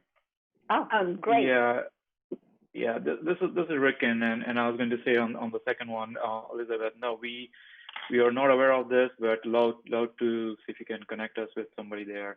And on the first question, you said, as Leticia said, any apprenticeship program is actually, it would be employer driven. So you don't have to actually look for jobs which are within DOL. You can actually come up with your own job and requirement. And if it's not within any of the existing program, it's very easy actually. I mean, there are some nuances to that, but you can either tap with any of the existing programs such as TIRAP, or you can actually create your own, and you can actually create the requirement as well. So within that, you would have to decide which title or job you want to target at, and then based on that, you would identify how much of this would be classroom-based training versus on-the-job training. Thank you. This is Jonathan Adelstein. Maybe okay, I'll follow up on that if I could, because Elizabeth, I have a direct response to you, which is exactly what Rick had said, that this can be customized, and as a matter of fact, TIRAP can help individual employers to customize it. The idea is to band together as an industry, and we have experts at TIRAP that know how to help you sort of guide you through the difficulties at DOL and the challenges, and make it as easy as possible, so you don't have to become an apprenticeship expert to do an apprenticeship, and you get sort of best practices. So we'll do some retail here. We'll have TIRAP, some from TIRAP reach out to you and walk you through that. That would be helpful. Great. Thank you. I think that Brian O'Hara had his hand up. Yes, thank you, Elizabeth. This is Brian O'Hara with NRECA. Great presentation, a lot of great points here. I would agree with all of it. There's a couple things I just wanted to bring up. Is first and foremost, this is also a rural issue. You talk to my members out in rural America, you think it's hard to find trained people. In rural America, that issue is compounded. So that's something I would like to see touched upon somewhere in this. The other thing I really wanted to bring up is that this is a similar problem that's going on the electric side, getting trained linemen and the technical folks. And there are a lot of co-ops and state associations across that have their own electrical lineman training programs. And I can tell you that as the electric side has found a increasing need for a robust communications backbone and are deploying fiber, both to support their electric needs and getting into the broadband business, a lot of them have been looking at adding some of these communications training aspects to their schools and training programs. I don't know of any that have done it yet, but I know that discussion has started. And I will look to see if I can find some of that. But also, on the electric side, they're very big on the apprenticeship programs for linemen. Obviously, that training is a little bit longer for the safety aspects of electrical work, but there could be some good examples there, and I will look to gather some. But just wanted to pass those along for your thought and consideration. Thank you very much. I think our group agrees with both points. Very valid. The rural issue is something that we keep, very top and center of all our conversations, and that's also why we mentioned that the need to do and to establish liaisons at a local level with the workforce, boards that are at local level. That's what would ensure that no matter where you are, if you're working at a local level with the workforce development, then hopefully you wouldn't have a difference of rural or not rural. You have to reach out there. And so on the utility side and electrical side, that's why if you see on the list of trade associations, just last Monday we expanded it because we say, this is something that we need to expand even into other kind of trade associations as everything kind of merges a little bit more than what we used to. So both very good points. Ricky, I don't know if you want to add something there. No, thanks, Leticia. I was going to say that Larry Thompson is also a member of our working group. he recommended both NRE, CA, which we added, and also from a rural broadband point of view, Western Telecom Alliance was suggested as well. But yes, in the challenge number 6, for sure, we are planning to actually include this rural aspect as well, that we need to make sure that training opportunities are available for workers in the rural areas as well, and we'll address that too. Thanks. Thank you. Any other comments or questions or thoughts? Yes, Chairwoman Jonathan Adelstein here. First, I just want to say more broadly, this is a great report. It really covers the waterfront, and I want to thank Letitia and Dr. Thacker.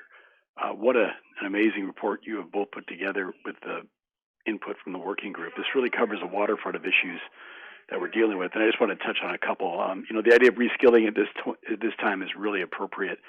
When we have jobs that are going wanting, while there's so many people that are looking for work as a result of this pandemic. And I think it was important you noticed that DOL, recognized 5G for the first time in its history and pointed it out. I think that's partly a tribute to the work of this group, who's identified that nationally as well. And my main question, I guess, and comment on the recommendations is that you noted the need for additional funding and identified some very good places for that to go. I would note that Congress now is thoroughly engaged, as we've discussed previously this morning, in funding broadband nationwide. As a matter of fact, the House passed a bill to provide $80 billion to build out broadband to rural areas, as well as other underserved areas. And I would note that if they're going to pump $80 billion into the need to build out these networks at a time when we already have a labor shortage, essentially, you can see on a supply-demand curve that there's going to be a problem. In other words, it's going to be even greater shortage if you're trying to ramp up and use broadband appropriately as a stimulus, that you need to make sure that you have concomitant increase in the amount of labor that's available to build out those networks. And I think it's very important that we think about making a recommendation to Congress that, through the FCC, through this report, that if they're going to identify funding for broadband build-out, that they need to also specifically set aside funding, and it could be a tiny fraction of that. But if we're going to go with $80 billion for broadband build-out, there's got to be some concomitant increase in the amount of funding that's directly related to training for telecommunications workforce need. Otherwise, we're going to see, lack of quality work. The money that Congress is investing won't be used as efficiently. And of course, one of the main purposes of the major investment that Congress is contemplating is to increase jobs. And there's two ways it increases jobs. First of all, there's direct jobs that are created through building these networks, and then these networks create unprecedented job growth in virtually every sector of the economy. But I'm worried right now, as somebody who's representing an industry that actually does the building in the first place, that if we don't have enough people to build 5G as it is, if you want to put that on steroids, you better put the workforce on steroids as well. So that would be my recommendation to you all to consider. And I don't know what your thoughts are. That would be something appropriate for this report. Certainly it's something that WIA supports in our members as we're sort of going through the deliberations in Congress and looking at what they're doing in terms of providing funding to build out infrastructure and to build out wireless infrastructure in particular. But, of course, wireline is a huge part of this as well, as it is at the FCC. So the FCC's got RDOF, it's got the 5G fund. It's also going to be pumping money into this. If everybody wants to build 5G, we better provide some funding to have the workforce to go along with it. Baby, I'm on my BDAC meeting. So those are my thoughts, Chairman Bowles. And I I don't know apologize. I thought I was. No problem. We all have that going on. So. Well, I take that over, Jonathan. Thank you so much. I mean, first of all, your great leadership and everything that WIA is doing, it's really so important to advance the cause. And, as part of this working group, I couldn't agree more with your vision. I think that that's really what we should go for in terms of if there's a way we can include a recommendation to that extent of, potentially recommending Congress that training and workforce to get a little piece of that. I think it really solves. It's a win-win for everybody. So this is my personal opinion, but I certainly look at your expertise and the BDAC expertise in terms of if there's a way where we can include that and frame it in a way where it can be meaningful. I would agree with that vision, absolutely. Ricken? Yeah, no, I echo that sentiment, and Jonathan, same thing. WA has done a tremendous job in not only bringing this issue at the front. I mean, if anybody can Google workforce 5G or 5G apprenticeship, WIA, TIREP, and TAC actually comes at the top. However, there is still a lot of education we need to do at the Hill and to other federal agencies, and that's why you see we have a very dedicated challenge associated with lack of federal and state funding, and we'll make sure to actually address this as well, and possibly if we have more development by that time, provide a reference to this $8 billion package which is being issued or being considered. Hi, this is Commissioner Karen Charles Peterson. Jonathan, I just wanted to follow up on the comments that you just made. I thought they were great, like everyone else, and very helpful. I just had a question. When you mentioned releasing funds, and again, I totally agree with this, releasing some of these dollars to go towards training, I think that's absolutely needed. Are you talking about the dollars going to your membership, your members, or to organizations looking to do the training that your members would hire from? Great question. I think the money needs to go primarily to employers, right? So employers are the ones that are going to be creating the jobs. They're the ones that are going to be needing to train folks. And there's always a dilemma for employers about hiring people who are green and getting them trained in the speed with which they get them into the workforce versus the amount of effort they put into and time they put into training. So what I think we need to do is make sure that we give them the incentive to train people properly, to put them through whatever programs exist, apprenticeship programs, certification programs like NWSA. I mean, there's a lot of effort that goes into becoming certified through NWSA or to go through an apprenticeship. And if you want to make it something that employers have the incentive to do, they need to ultimately receive incentive funds. Now, if there's, state and local training programs as WIOA, things that are identified in the working group, those could be appropriately considered as well. I mean, that's something that maybe the working group could figure out where those funds should go. But my first thought is, to answer your question, employers need the incentives to do it. And there does need to be, I think, some funding going into these training programs as well. If there are people setting up the programs in order to establish the curriculum, et cetera, there needs to be some funding for that.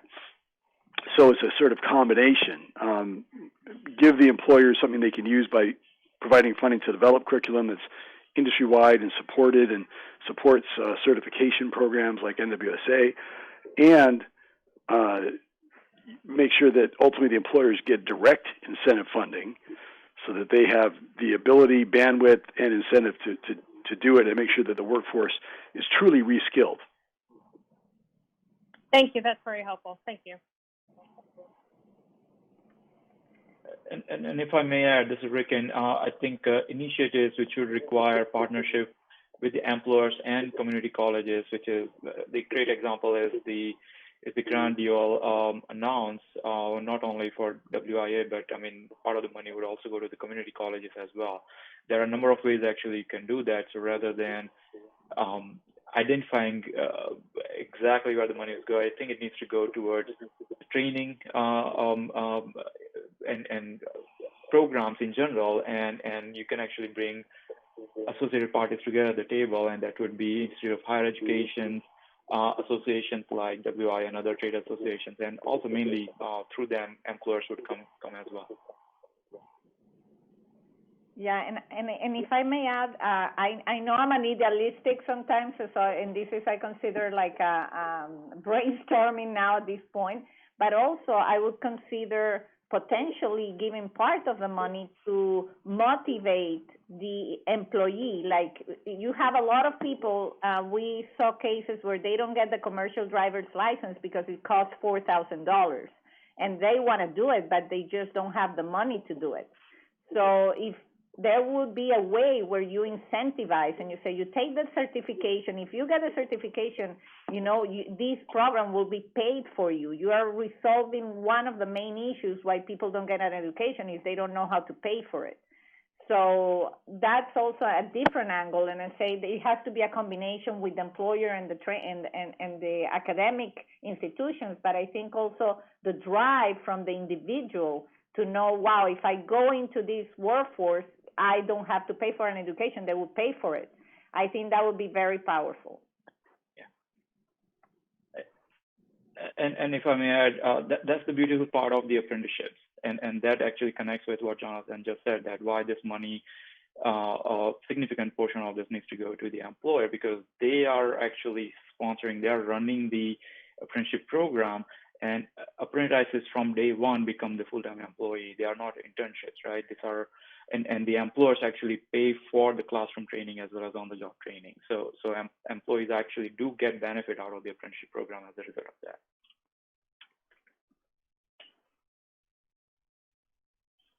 So thank you. Are there any other comments or thoughts? If no, then I would like to thank you all again for a very thorough, fascinating report, and I very much look forward to receiving the report for the October meeting.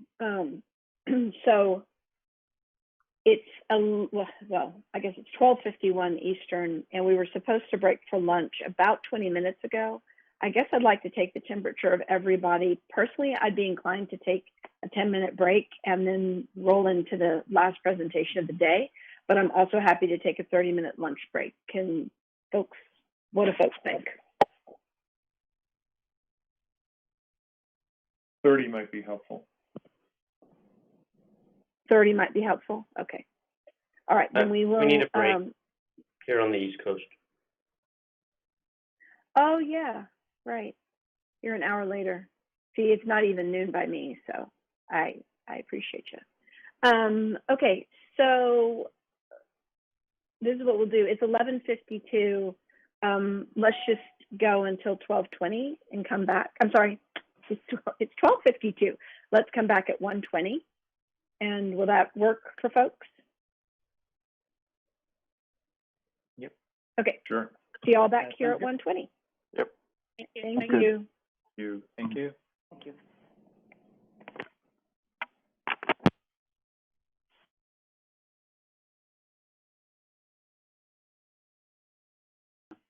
At least most people back.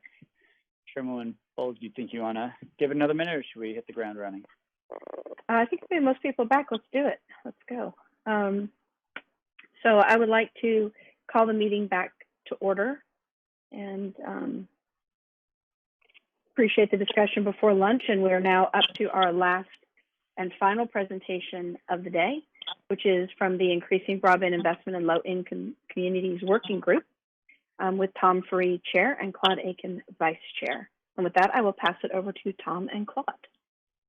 All right. Well, Chairwoman Bowles, thank you so much. Vice Chair Young, a pleasure to be with both of you, and certainly all of my colleagues here on the BDAC. We are pleased to come and bring an update of progress for our working group. And certainly I want to start by echoing a similar refrain to the other presenters have come before me, to express my deep gratitude for all of those folks that are putting the time and the priority on this subject right now. I have only grown in my deeper appreciation for my colleagues on this working group. It seems like every week the competing priorities and challenging schedules have always served as a distraction, but I am always glad at the end of those calls, because I walk away feeling much more inspired for the work that we are doing, not only on the committee work, but how that inspires our respective work in our other organizations. So it is good medicine for the soul during these very challenging and trying times right now. So I want to give a heartfelt thank you to my colleagues. I also want to recognize Claude Aiken, my partner in crime here, is the co-chair of our working committee, and certainly want to also recognize the leadership contributions of Scott Rudd and Jordan Goldstein, who anchor our adoption committee, and also Jeff Weiss, who has provided the needed leadership on the development team to bring that into to a good form as well. I think what we'll review today will be, again, no voting actions. Recommendations, again, that will be entertained today are more for your orientation as we march toward a October deliverable of something that will be more transactional in for your voting and approval. I would also note that you will see throughout the presentation, we have bifurcated the group between the adoption and the deployment for those very specific areas of focus. You will find that the deployment group is a little bit further down the road on its progress toward report production, whereas the adoption team has taken the advantage and the opportunity, if you will, of the COVID context here to do deeper studies. We are seeing so much being thrown and attempted to drive deeper adoption during this COVID period that we felt we would be remiss if we'd not pump the brakes a little bit in the measuring, pre-COVID existing programs, but also to envelop all of those programs and efforts that are afoot right now and try to accommodate as much learning and insight as we can from this very unique 100-year kind of opportunity to study something of this magnitude. That's not to say that there aren't lessons to be harvested on the deployment side. We have just found and made the determination that some of the challenges that drive or that serve as barriers for low-income deployment are largely as existent today as they have been. So the COVID is probably not as rich a lab for the deployment-focused efforts of that team. So they are, as a result, a few weeks ahead of us on that. We will be caught up by October, though, and developing in unison a set of comprehensive recommendations for this for BDAC 2. With that short preamble, I want to recognize my colleague, Claude Aiken, as the vice chair here of the working group on low-income communities for a few opening comments. Thank you, Tom. And I just would like to echo your thanks of this entire group for the amazing amount of work and engagement that we've seen out of the folks who are on these respective subgroups. I think it's been mentioned multiple times today that everybody has a full-time job on top of the work that they are doing here, but it's been amazing to see just the level of effort and productiveness that's come out of this, especially as folks are juggling all sorts of other responsibilities that have been thrust upon them as a result of this pandemic, and look forward to presenting the beginnings of some conclusions here today and getting the feedback from the broader BDAC, and excited to be here today virtually. Okay, great, Claude. I know I speak for Claude also. He and I are connected on this. Probably our biggest challenge in taking on this leadership of this team is to do justice in representing this body of work before you all on these quarterly basis, because there's such a rich contribution from nearly everyone that serves on this group, that in such lively and energized discussions that I will apologize in advance should we create a dullness to any of the things that have been so spirited in this conversation. Chairwoman Bowles and Vice Chair Young, I know that you understand that as you've been a party to our calls over the last several months. Okay, the first thing I would lead with is just a reminder of we like to start most of our work by recommitting to the things that we know bring definition to the challenge that we are seeking to address. This is a carry forward slide from our last presentation in March. We wanted to, as a matter of the record there, to update some of the empirical measures here as it pertains to what comes to define our digital divide challenge. So you will find these to be updated to incorporate the most recent data that we can put our hands on. Still roughly, though, even from our March slide, is pretty close to what the same challenges were when we defined this back in March. Also, as we said earlier, it's hard to not deny, or it's hard to deny the COVID impact and the response is having a pretty significant impact, and particularly in our adoption group, as I had mentioned. So I would tell you and preempt what you will see in October in our body of work and report and recommendation is also to see a very special carve out of the COVID impact and response section, so that while it will be integrated in some of the recommendations, you will see special treatment given to it just because of its significance in the impact and study of our particular adoption team. Working group charges obviously are just good reminders and reinforce what what we've been called to do. We also want to make sure that we recognize right now that there is some pretty significant learning opportunities here. Obviously, with COVID, the last bullet point here, though, the examine and explain how the commission should identify low-income areas. As you'll see later in the slide, particularly in progress since our last meeting, the passage of the Data Act, I think, and hopefully some subsequent funding that would come to enact that for the commission holds a lot of potential to help us get much more accurate in identifying where those challenged areas are from an access perspective, but then additional efforts that are afoot right now to help us really refine the identification of where access exists, but we have adoption challenges. So for all those reasons, we are particularly energized by the last quarter's worth of activity pertaining to the identification of these areas. A bit on the progress of our team. I want to just kind of categorize it here in our meeting, our guests, and certainly the data that we are consuming at this point. We have been diligent and faithful in keeping our biweekly meeting schedule. And again, those things have been efficient on some weeks, but have been very deep investments of a lot of folks' time over the course of the last quarter. We are pleased to welcome a new member. Mike Jacobs joins our working group. He is detailed now specifically to the, or formally, I should say, to the deployment team, but certainly is always open to join on the adoption discussions as well. He joins us as the VP of Regulatory Affairs for ACA and is a designated alternate to Ross Lieberman. So, Mike, welcome if you're listening. Glad to have your contributions as well as Ross's on our team's efforts. Guest speakers. We have some really interesting ones that we were able to take in over the last quarter, and we've got some really good ones teed up here that I'll preview momentarily. First, Angela Seifer from the NDIA is a return guest, and certainly I think one that we've frequently either formally inviting her to come and give us updated point of views, but if not that, certainly informally, I know a number of us have pinged her or certainly consumed her organization's work in the course of our investigations.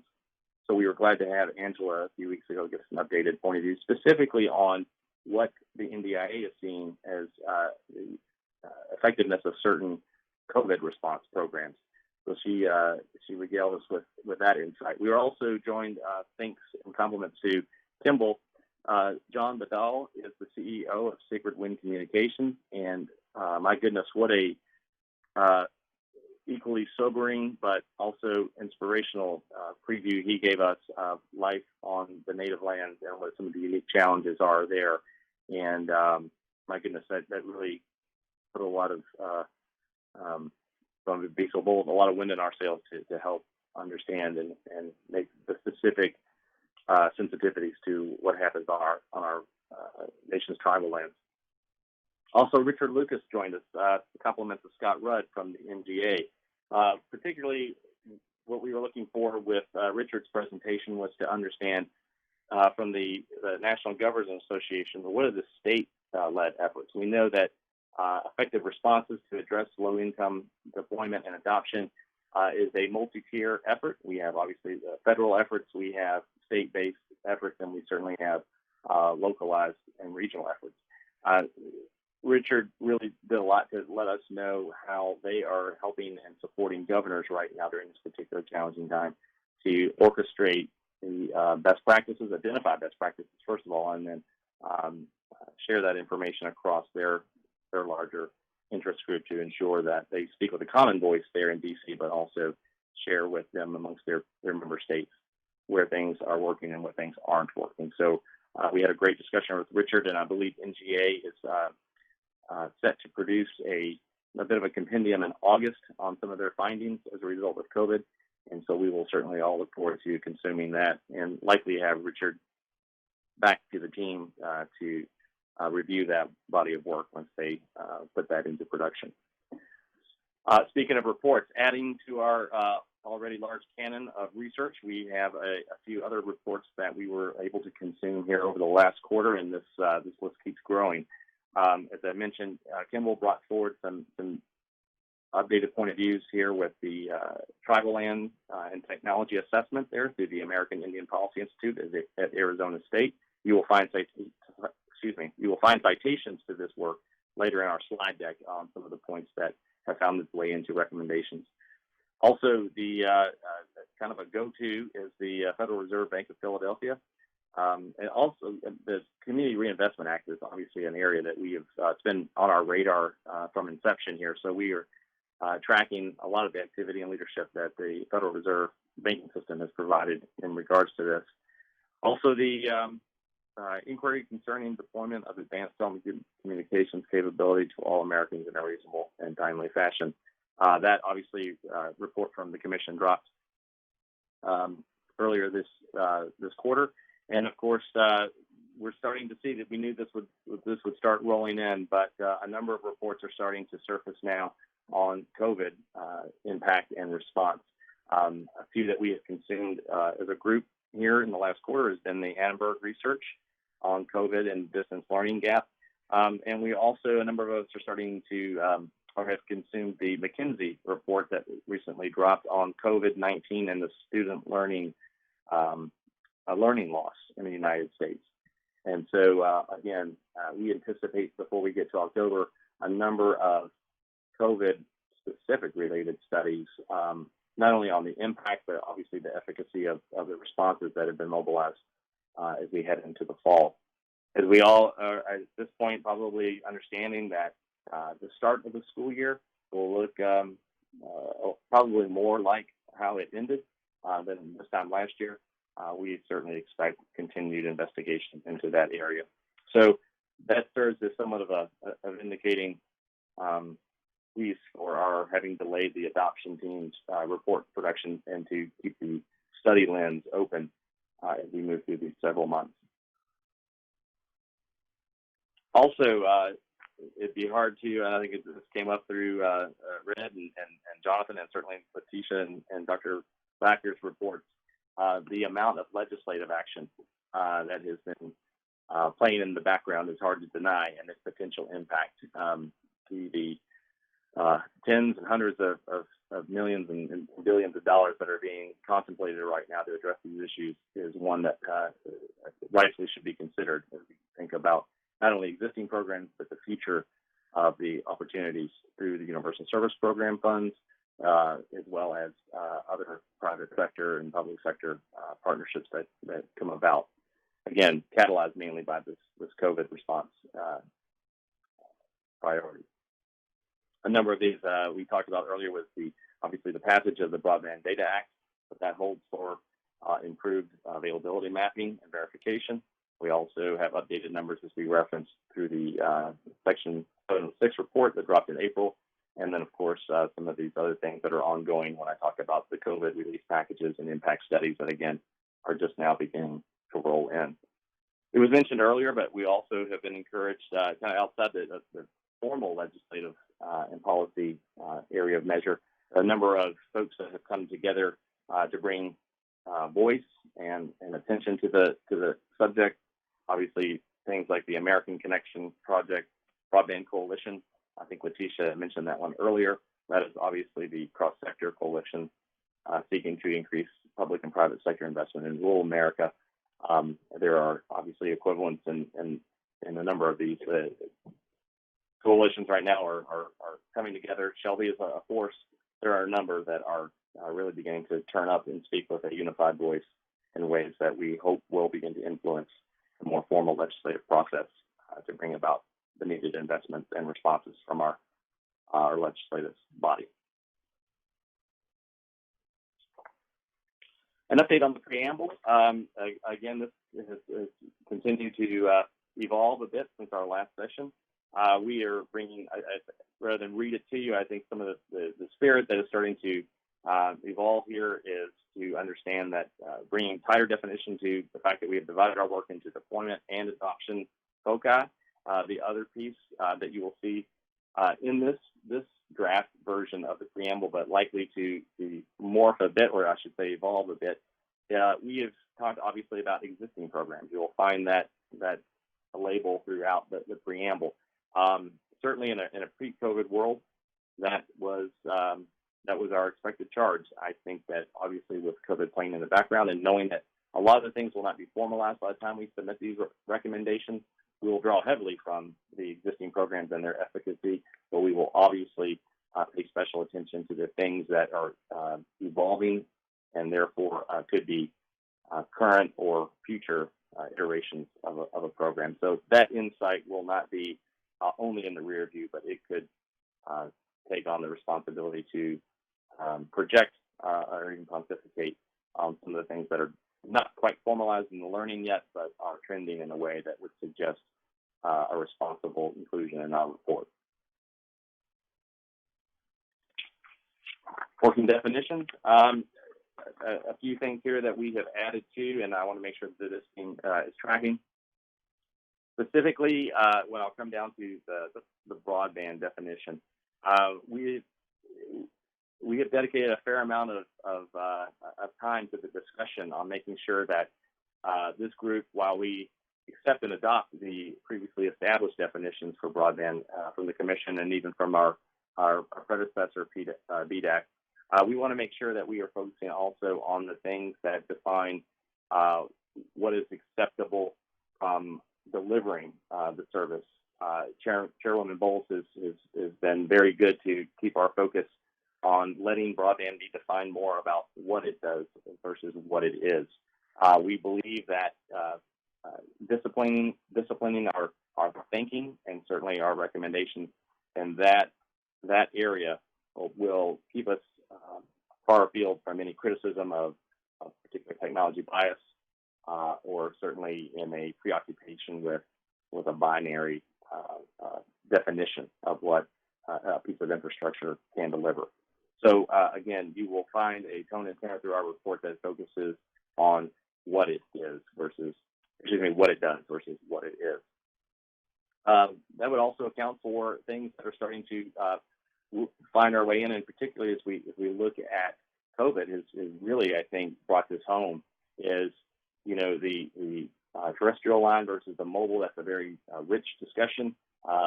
And we are starting to see and can't deny the high degree of adoption that is critical right now through some of the mobile hotspots to help bridge particularly from a K-12 instance. We're seeing a lot of effort being applied in that area in ways that make mobile a very legitimate discussion alongside what has been traditionally measured in terrestrial connectivity.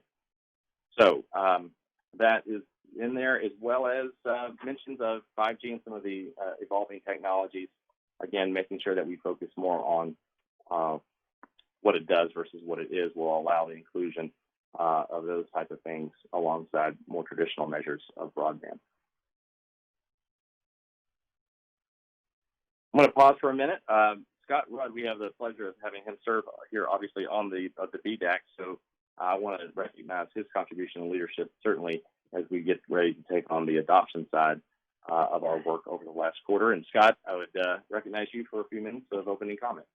Sure. Thank you, Tom and Claude, for your leadership. As many of you know, I have the honor of serving the Lieutenant Governor of Indiana, Suzanne Crouch, as the first director of the Indiana Broadband Office. And I can tell you, over the last 18 months, it's been pretty incredible to see, what was already a very hot space in the broadband world just escalate through the roof in terms of resources and need. And so it's been a really interesting time serving on the committee.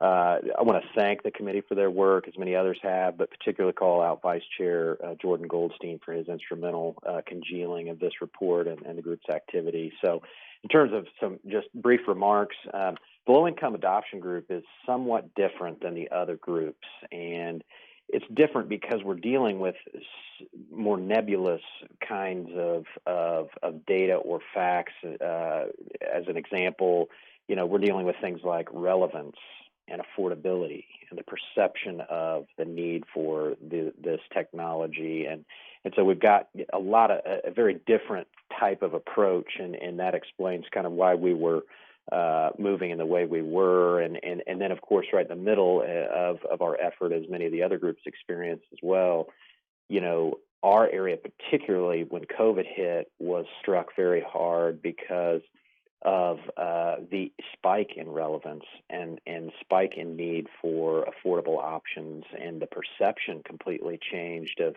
in many environments as far as what we were trying to accomplish and why it was important. And these are tailwinds, just to be clear. These are tailwinds for our group and desperately needed. The one tailwind that really emerged that continues to thrill me, quite frankly, is the engagement of the private sector in helping schools and healthcare institutions and their own business workforce really stand up service in new and creative ways with new resources. And I'd be remiss to not mention the additional federal funding that's pouring in. And so anyway, quite an interesting process that we've been working within, and look forward to getting this final report out with a COVID attachment. And with that, Tom, I'm going to turn it back over to you. Thank you, Scott. Just a review of our, Scott had mentioned there, this is the makeup of our subgroup members here. Great work that team is doing. Our principal barriers to adoption. From the last time we met, obviously, as we get closer to report, I'll say it in a minute. As we get closer to report production, some of these things are starting to, as Scott said, congeal a bit and not move as much, but there are still opportunities for some growth. And one of the areas that, in particular, that we noticed, and again, inspired quite heavily by the COVID impact, was making sure that we didn't look at just the cost of service as a singular barrier. We wanted to bring deeper inflection into that. And one of the things that we have begun to take up is what are some of the other financial issues, some of the nuances there associated with cost of service being a barrier. So you'll see an inclusion here of an additional bullet that Scott and Jordan and the team are taking on, is to understand what is the impact of the unbanked or the unbankable or the kind of credit challenged demographics in the effort to get to access, even in a low cost context. Some of those programs that might otherwise have remnants of things that may not be as tailored for the low income or vulnerable demographic. We want to be inclusive of understanding all the cultural sensitivities and the financial sensitivities associated with that. We don't want that to be the barrier for someone gaining access. So we are going to be looking at this. Obviously, the Keep America Connected pledge has highlighted that fact, and making sure that where we have those challenges, that we're not just looking at a dollars and cents challenge, but also what are the kind of surrounding financial complexion issues that might otherwise inhibit ability for our broadband connection. Digital literacy and inclusion. You will notice a very significant word change here throughout the deck, and certainly will find its way into our report within the adoption team, and that is relevancy. You heard Scott say that COVID, for all of its impact, has really spiked the relevancy measure of broadband adoption. It's hard to think about life as we have experienced over the last 4 months and thought that relevancy is still an issue that has to be addressed, because life has forced relevancy on us in every facet of measure. And so we have shifted our thinking and even our word choice here to include the word inclusion. So when you see in that second macro bullet there, digital literacy and inclusion issues, it was formerly the digital literacy and relevancy issues, knowing that relevancy at this point has probably become secondary to inclusion as a priority when we think about literacy. So you will want to make sure that we note that change. And then also the second bullet of that macro is the individuals and institutions. It's not just an individual literacy and inclusion issue that we have seen come about. And so COVID has also opened our eyes to the fact that we may have institutions that are requiring digital literacy and inclusion training. For a matter of fact, would be teachers, as they have moved now to instructing via remote-based learning. A number of them, not only where you would say are making the grade from an individual digital literacy perspective, but they have the added responsibility and quite literally huge responsibility to learn how to effectively train and deliver engaging content, not only in the style and mannerisms and ways that we would label pedagogy, but also in the actual use of the technology, because it's sometimes a whole lot more than what you might be able to meet proficiency in as a consumer. But if you're a contributor or producer of content now, that puts the stakes a little bit higher for certain institutions and individuals. So we wanted to include that in our scope of barrier to adoption. Also, just the last one, it seems a bit, I guess obvious, but our prior slide had not indicated that the access to a broadband connection was a barrier. So that was a low-hanging fruit item that we've thrown in here to make sure that we've rightfully identified that as a real and pretty significant barrier to adoption. A few other things that have evolved from our last quarter as we think about our key topics being explored. Again, keeping that lens of investigation still open a little bit longer than our deployment colleagues. One of the things that I want to bring to attention here is, in addition to this slide from March, is our fourth bullet here: the examining ways to keep first-time adopters during the pandemic connected post-pandemic. Certainly as I said, there's been a very rich response and ongoing effort to get people connected as there has been a rush to at-home learning or telehealth, or certainly as restrictions from a societal perspective has forced us to coexist in a more virtual world. Our online world, we have made certain band-aids or stopgap measures. What we want to make sure that is those things become normalized, and wherever at all possible that we seize on the opportunity to make this more of a fixture and mainstay of someone's online existence and access to that world post-pandemic. When I'm certain, as you all are, that we will come through all this. But one of the silver linings would be a commitment to digital inclusion in ways that perhaps would not have been accelerated had it not been for the pandemic. So we are definitely wanting to explore that. There is fertile ground to investigate because of the number of programs. Our challenge will be, will the data be still enough, set still long enough by the time we begin report production here in the fall to really give more than just cursory treatment to it. We hope that some of the longitudinal data will be in to at least give us indications of which programs worked and which ones didn't. And certainly that will point its way toward how we retain those that have found adoption because of COVID. The other one, again, that I mentioned earlier here, we end with the macro and the sub-bullet here on the role that mobile plans are playing inside the home broadband connection world right now. We talked about the mobile hotspots and some of those things that are supporting K-12 bridges right now.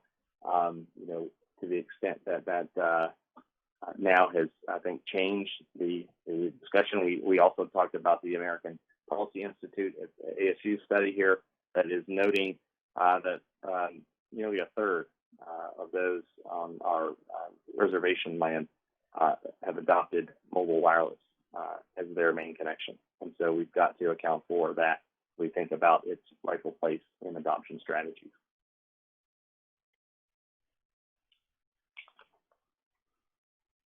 Other relevant points that we wish to consider, obviously, COVID sucks a lot of oxygen in the room, but the other thing that is obviously challenging America right now is our sense of of race and ethnicity and its rightful place in these discussions. So you will find an intentional and a deliberate turn into bringing sharper measure to how the low-income adoption and deployment impact is measured specifically through the very explicit lens of ethnicity and race. And so other areas that we are beginning to focus on is understanding what is the breakdown of the divide as we would define it across the Black and African American communities, or Latino and Hispanic, and Native American and Alaska Native, and then the Caucasian group. So basically, bringing tighter definitions of those things will, I think, allow our findings to be relevant and actionable to meet today's discussions and hopefully inform discourse in a way that is constructive as we move forward into implementation, hopefully, of some of these recommendations.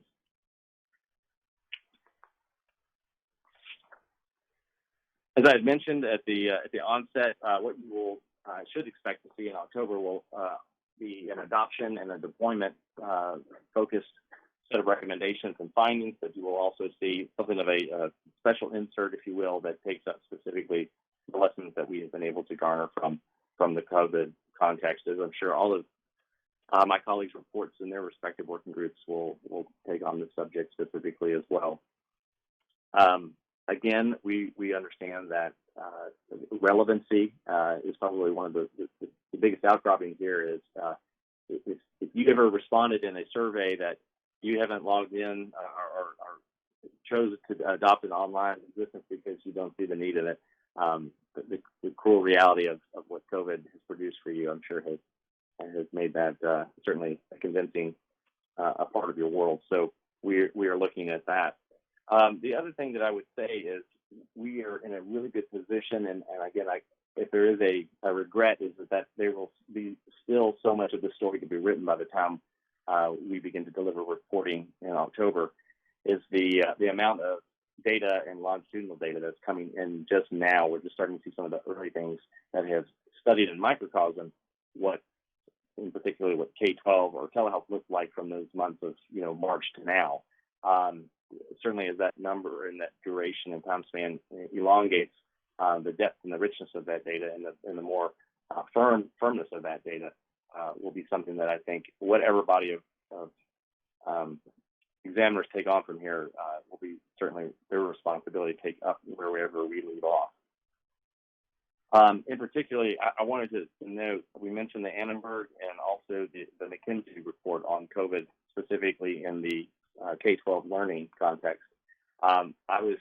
If there's evidence that needs to compel anyone who's not understanding the impact and what the stakes are here, they quite literally are generational in potential impact. The McKinsey report in particular noted that just from the period that sent most people into non-traditional instruction in the spring and now likely into the fall of this year, some at least hybrid fashion, is likely to have a 6.8 month average learning loss per student. That number, is sobering as it is excruciating when you begin to cut it by ethnic group, estimating upwards of 12 months when you get into communities of color. That obviously points right to some of the larger anticipated impacts of vulnerable dropout of the education system, and then long tail would be the quite literally the generational wage impact that will affect whole sectors or whole swaths of demographics across our country. So the stakes of driving, or let me say being passive about low income adoption right now are palpable. We cannot afford to be passive in any regard about making sure that we understand what is driving adoption and going full tilt into those programs that are proving effective to deal with this issue.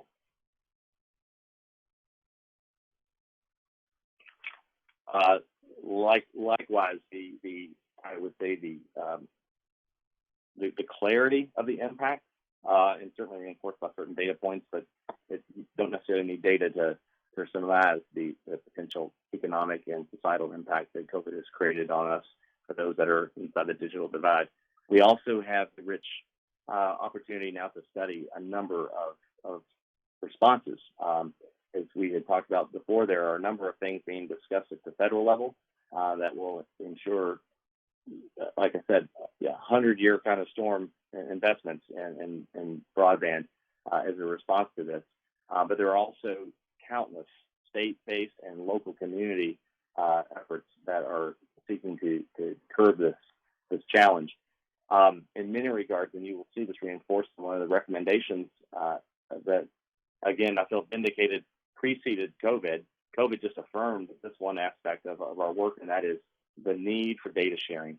Because, again, there are so many attempts right now, both public and private, in attempting to resolve and address these issues, that it will require nothing short of a Herculean effort just to inventory these things, let alone begin to identify and cross-pollinate the things that work and the things that don't work.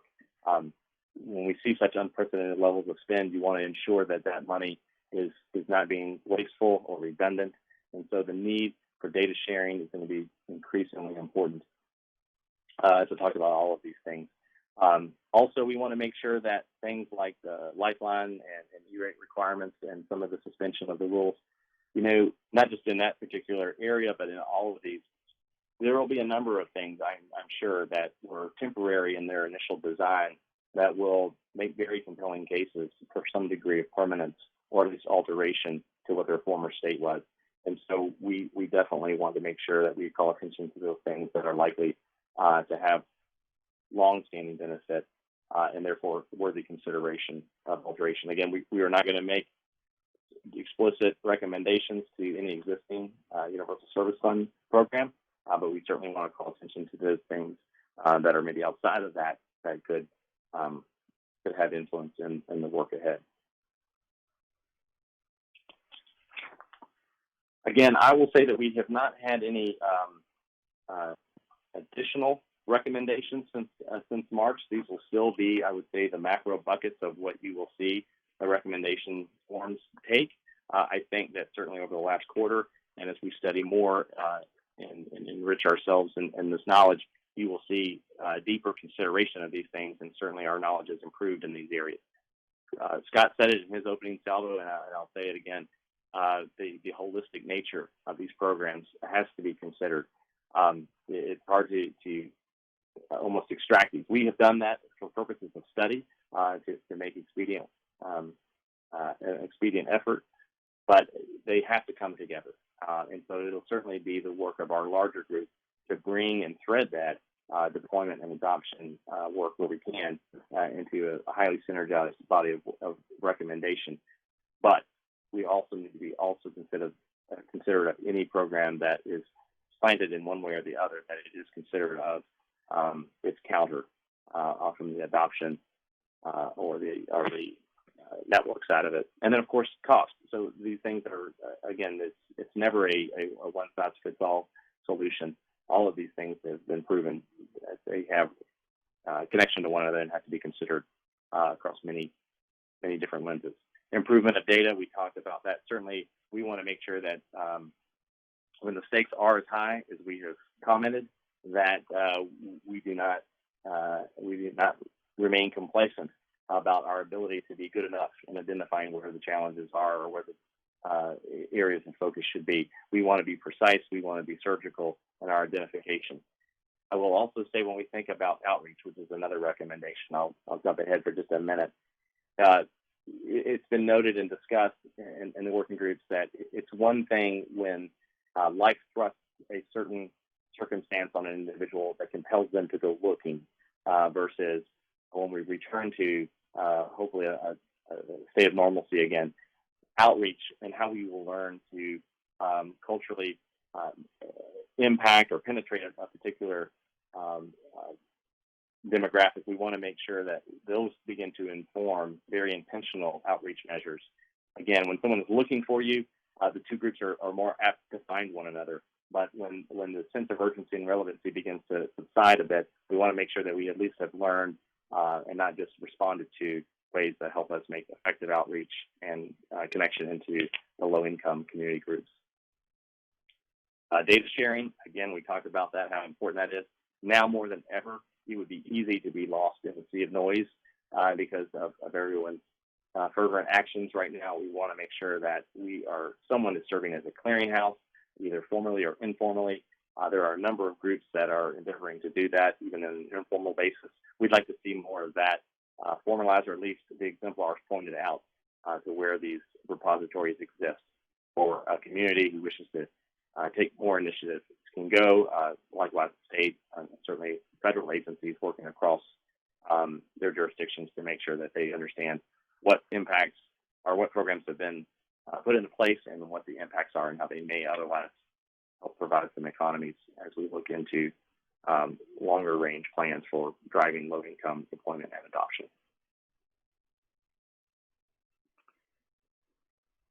Again, coordination, that speaks to also the data sharing component, not only being knowledgeable of what other programs are in existence, but where can we find those some of the whole propositions versus just individual rifle shots. We want to make sure that we are coming together in ways that produce immense impact, particularly when we're talking about the level of investment in even just in public dollars. It's just good government to make sure there's coordination so that a dollar spent is a dollar well spent. And that's certainly an area that I think we can all agree should be improved as we look about seeing such unprecedented levels of spending in response to COVID. Chairman Bowles, that completes our adoption focus right now. I'll recognize here Claude to take us through the deployment, and if it's at the the chair's discretion, we can entertain questions now on adoption or take them in total at the end of the presentation. Why don't we take them at the end of the presentation, just so that we don't lose time and you get through everything you need to? Great. I think that sounds like a plan. Claude, I'll turn it over to you to take us through the deployment, and rather than the technical challenge of giving you the slide, I'll just move on your cue. Excellent. I appreciate your help in that respect. So thank you, Tom. And I have the pleasure of representing the work of the deployment subcommittee today, which special shout out to Jeff Weiss and his work in herding the deployment cats to ensure that we are where we are today. So without further ado, let's hop on in. So if we could go to the next slide. You can see here the list of folks who have been engaged over the course of the past few months working on deployment issues for the low income working group. We'll go ahead and read off all the names. You can see them there. But kind of going back to what Tom has eloquently mentioned at the outset, we're taking a look at a lot of data. The digital divide, as we all know, is a stubborn thing, and we're looking in a lot of different reports, a lot of different surveys, and they kind of prove out what we already intuitively know to be true, which is adoption amongst a low-income population tends to be lower than that of more financially well-off households and businesses. And I think we've all heard the comments today, but it's no surprise that the pandemic, the COVID-19 pandemic, has put a much sharper point on that disparity and that inequity, particularly for those individuals who are either out of work and have kids who are trying to learn from home, or any combination of folks in the low-income community. Access to broadband continues to be critical, and indeed is even more critical in a time of record unemployment, of distance learning, of distance healthcare, and the criticality of access to government services. we can move on to the next slide.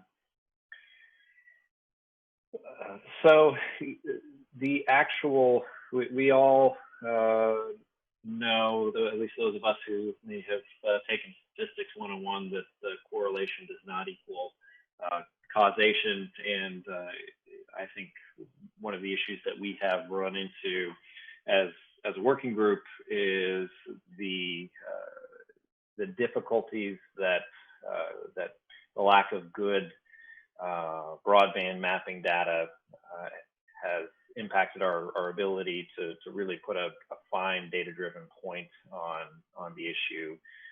We've talked a lot as a BDAC about the need for better mapping, and this is just yet another place where this point is driven home.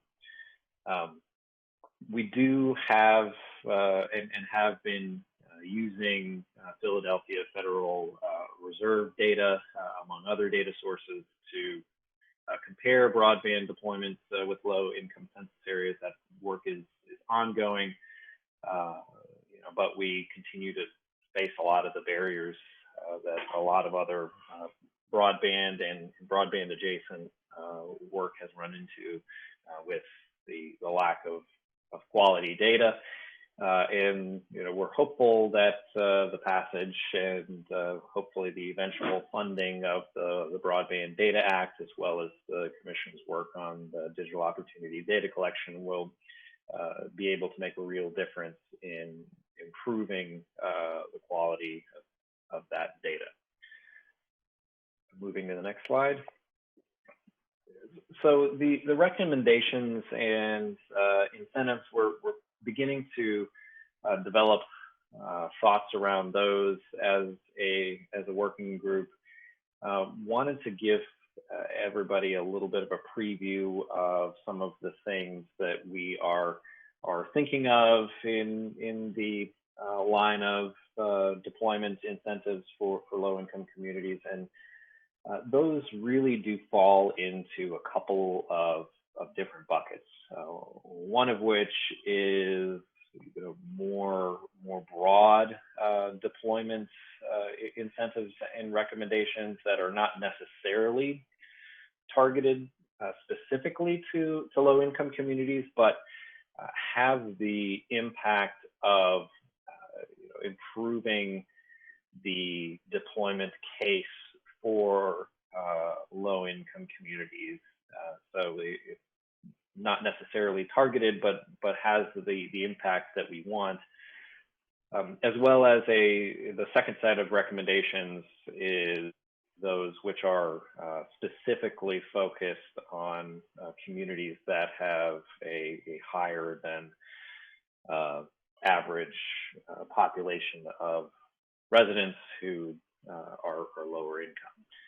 So kind of walking through these recommendations and incentives, it probably comes as no surprise that streamlined broadband deployment policies, both at the state and the federal level, have the impact of improving the investment thesis for broadband providers. We highlight a couple of examples here in the text from Alaska, Arkansas, and Mississippi.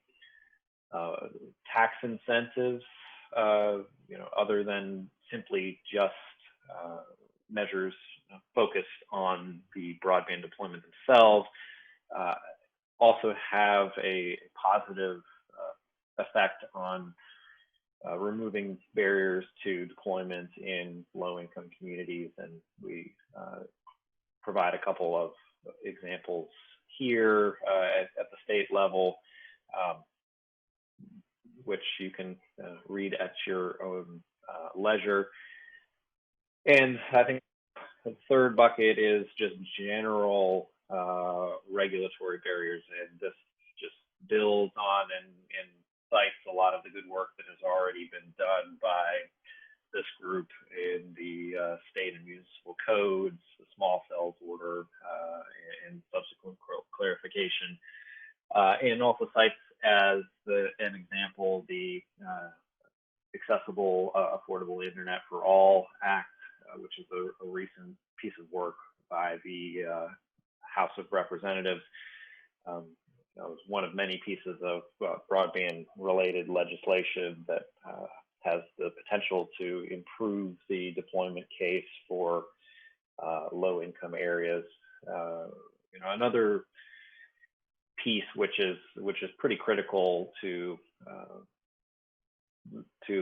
resolving favorably the deployment case in low-income communities is coordination and collaboration and partnerships.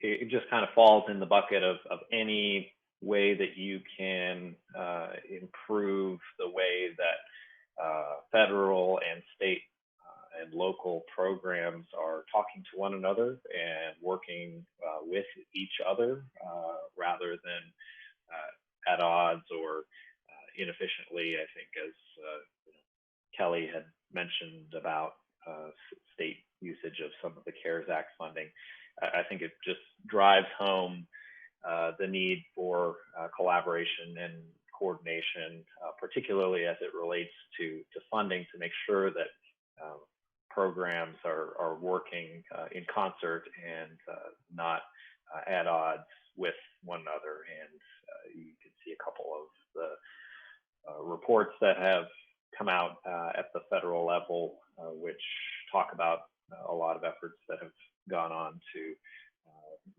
really underpin that message, and it seems to be something that the administration really is focusing on to their credit. Next slide, please.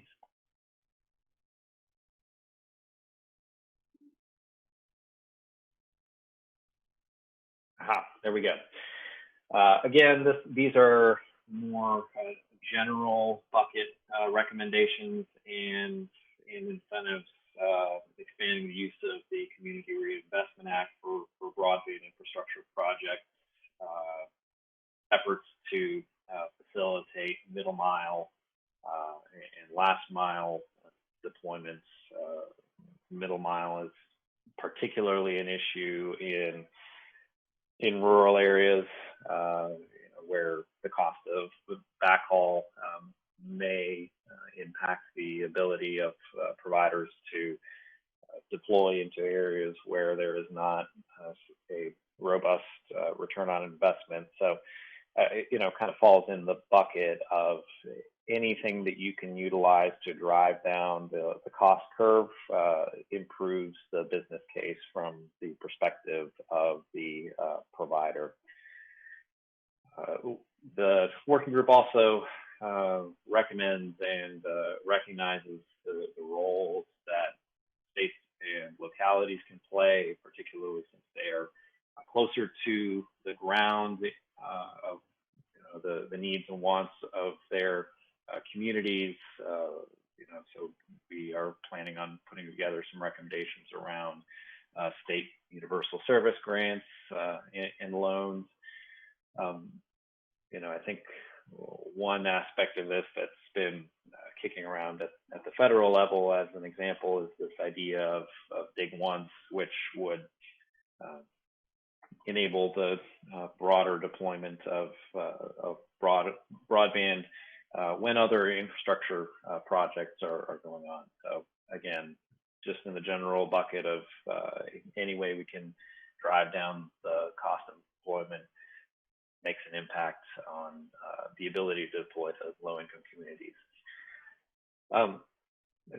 And this last recommendation bullet on the slide, again, touches on the need for healthcare, remote learning, and remote work as a result of the pandemic.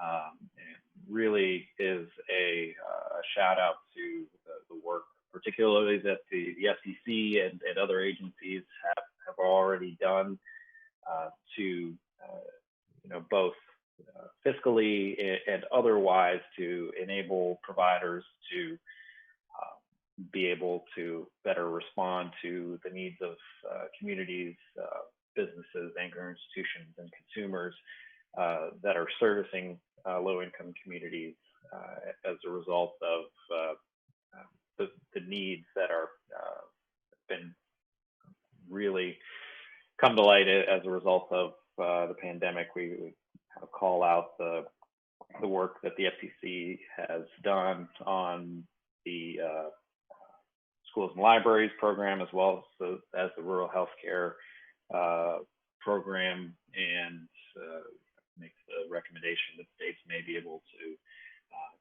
consider implementing similar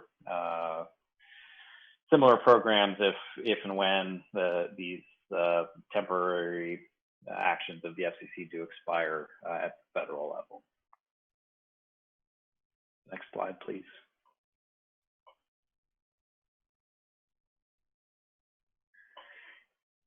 We already touched on this a little bit before, but I think more data is a good thing when it comes to being able to target government's action more generally, be it federal, states, local, or tribal, and the ability of all of the partners across the ecosystem to utilize and data is hamstrung by the quality of that data. So we're very appreciative, as I mentioned, of the Broadband Data Act, and recommend that it should be funded to be able to provide this data to any interested party who would be able to use it, to be able to give us better information on the issues that we're facing with deployment. And then on the wireless side of things, facilitating tower siting, access to spectrum, and extending STAs, build out requirements, use it or share it for spectrum. These are all things that can have an impact on deployments in low-income communities, and are things that we are considering as, again, in the bucket of more general recommendations for deployments, but things that will have an impact on deployment to low-income communities. Next slide.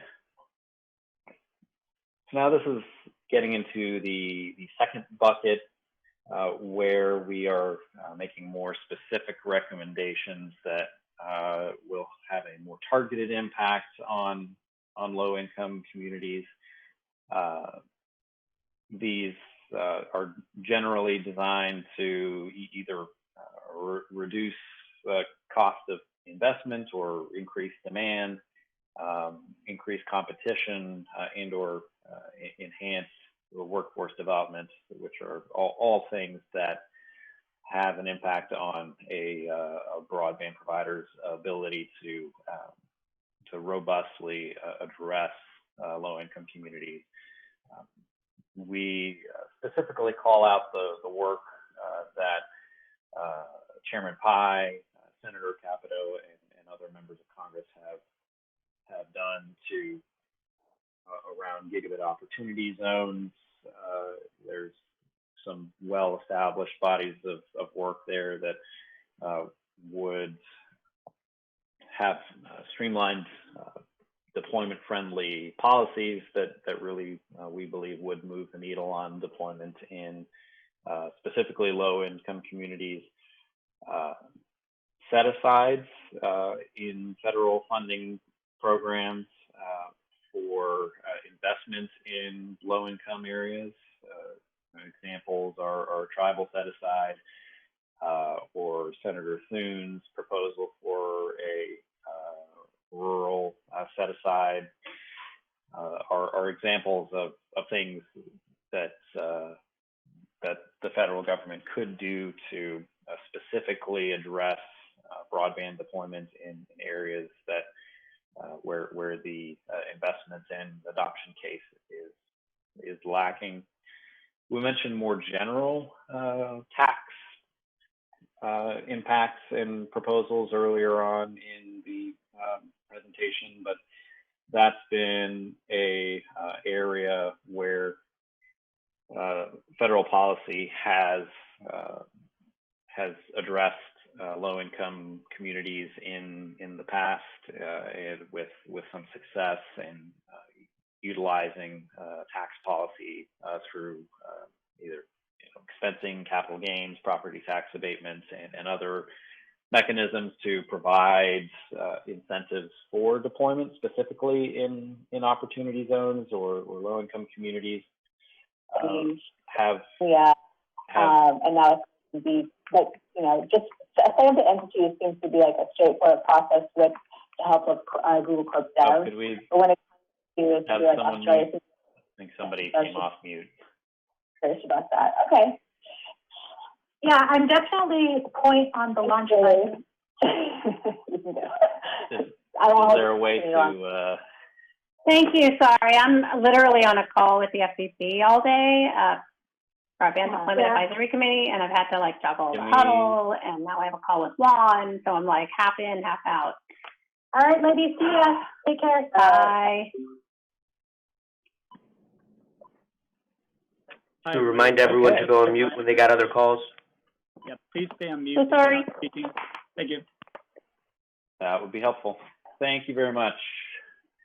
Okay, back to tax policy. I can understand why other people may want to take other calls while we're talking tax policy, but again, that's a fruitful area that has reaped benefits in the past, and we believe the same sort of approaches could be leveraged here to provide incentives for deployment into low-income communities. And we do plan on referencing the state model codes, Article 9, which had an entire article that was devoted to rural broadband deployment assistance. Could move on to the next and I believe final slide from the deployment subcommittee, and this one, it includes another reference to the Community Reinvestment Act again, and then just at a higher level. I know we talked about it a little bit earlier on, but the idea of leveraging partnerships is one that has been successful in the past, and the idea of either creating community-based organizations or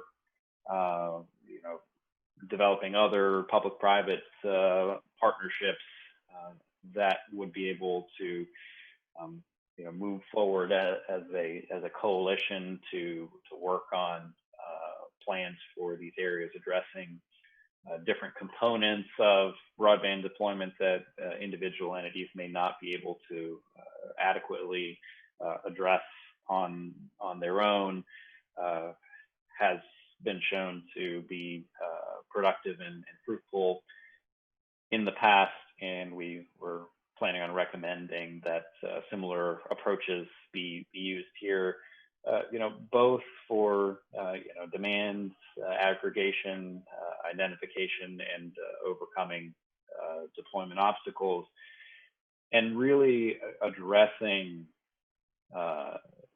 the deployment issue on a very targeted basis, both in the rural context as well as the suburban and the urban context, because I think the truism that all politics is local holds true for broadband deployment as well, that all broadband deployment is local, and having that intensely localized, targeted focus on these issues, we think would be beneficial.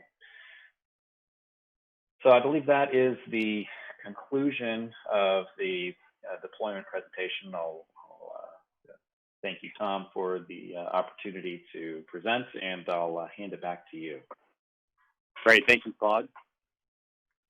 Chairwoman Bowles, Vice Chair Young, that concludes our presentation today. We are certainly at this point open to entertain any questions, comments, or even feedback on these things that might help our work ahead as we move to a report production in October.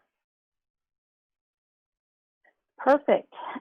Thank you all very much. There's a lot of work that went into that. That's obvious, and it sounds really good. At this point, we'll open the floor for any questions or comments, starting with Nancy Warner. Excuse me. Thank you, Chair. I just wanted to raise an issue that I know I raised at, I believe, the last BDAC meeting, so I apologize for raising it again, but the recommendations that are more general on the deployment side, I remain concerned. It's not clear exactly how those are going to be presented in the report, but as we mentioned last time, a lot of that went into the first BDAC's reports and recommendations to the Commission and have been adopted by the Commission. So I guess I'm not really sure how those would reappear as recommendations again. And I'm also concerned, honestly, because the 2018 order that's mentioned as a recommendation is in litigation. A number of us on the BDAC are parties to that litigation, and one of the specific issues raised in the litigation is this assertion that the FCC made that by easing barriers to deployment would happen in otherwise unserved areas. That's a litigation issue at the moment. So I guess I would caution against retreading what was brought up in the first BDAC and recommendations that have already been made, and also, bringing something to the BDAC to vote on that is the subject of ongoing litigation. That just makes me a little bit uncomfortable in terms of just the practicalities of that. And I also think that there's a lot of really good recommendations in there that don't have to revisit these old, getting rid of local barriers questions that have already been addressed. I think we had a great discussion earlier today about funding. And, I really think that's something that we could focus on in this deployment group are the funding challenges, and how, if there's money available at the federal level, how can we, advocate for that to be available more easily and more broadly for broadband deployment. I think that would be something that would be great to focus on in the deployment section, along with this question about that was mentioned in one of the slides about state preemptions of local broadband efforts, including public-private partnerships. I think those are things that could be new ground that this group could focus on that would avoid sort of, this concern that maybe we're revisiting settled discussions. Thank you. And I should have said first, I apologize. Thank you for all your work. You really did put a lot of work into this. It's very clear from what you've put together that everyone's put a lot of time and effort in, and I do really appreciate that. Thank you. Eve Lewis. Thank you, Madam Chair. And I'd like to echo Nancy's comments. You guys did a great job with this presentation. Your research is amazing, and your ideas are wonderful. I do just want to, like I mentioned, echo what Nancy mentioned, in that I do think that the conversation, one that circles around coordination, collaboration, and partnership, among all the levels of government, local, regional, state, and federal, as well as obviously the partnership with the stakeholders, the industry partners, that really should, in my humble opinion, be what the report focuses on, rather than, like Nancy mentioned, rehashing older conversations that may travel us down a line that's not as productive. And really, I think one of the themes throughout the whole presentation was the uniqueness of each individual household, what the economic challenges are that they face for the adoption, as well as, then carrying that forward to the deployment. So really, I think to take away the uniqueness of each locality and their needs is kind of the same as discounting the uniqueness of each household. So I just want to circle back on the partnerships and the larger discussions. I think that would be the better channel for us to travel down rather than, focusing on breaking down what are perceived barriers at a local level. Thank you. Does anyone on the committee want to respond to that? Chair, this is Tom Ferree. I certainly will invite comment from my colleagues, but to the point, I think Nancy brought it up about revisiting or even encroaching on areas that are in current litigation. That is not, I think that's fair for us to be considerate of that and make sure that we don't inadvertently wade into an area that is problematic for those proceedings. So, Chair, I can work with you and Claude and Jeff offline to make sure that those things are altered in a way that don't serve as a distraction from that ongoing litigation. The other part, as far as revisiting things that have already been taken up in the former BDAC, I think I speak on behalf of all of us on the working group. It is not our desire to rehash, but hopefully where we do come up on the topic that has been previously taken up, we want to be additive to it. So we will pressure certainly our recommendations to make sure that we are advancing or somehow bringing additional perspective and not a redundant set of discussions to it. And forgive us if we have, gotten into a point where we're being redundant.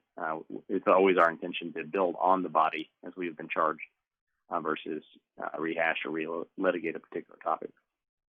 So that's helpful. We will certainly take that back and make sure that in anything we bring forward, even if it's on its surface appears to be redundant, we want to make sure that it passes the smell test of bringing additional perspective to something. Claude, I don't know if you have any thoughts, particularly on the pending litigation component that Nancy brought up, or any of the additional insights you or Scott. Well, I have a tendency to want to try to avoid litigation. So those are very fair points to be brought up, and I think I think that's helpful feedback, and I think the effort here is to benefit the conversation and as folks mentioned, to try to break new ground rather than to rehash old, either old or settled discussions. So that is helpful, and we'll take that back as we continue to iterate on this.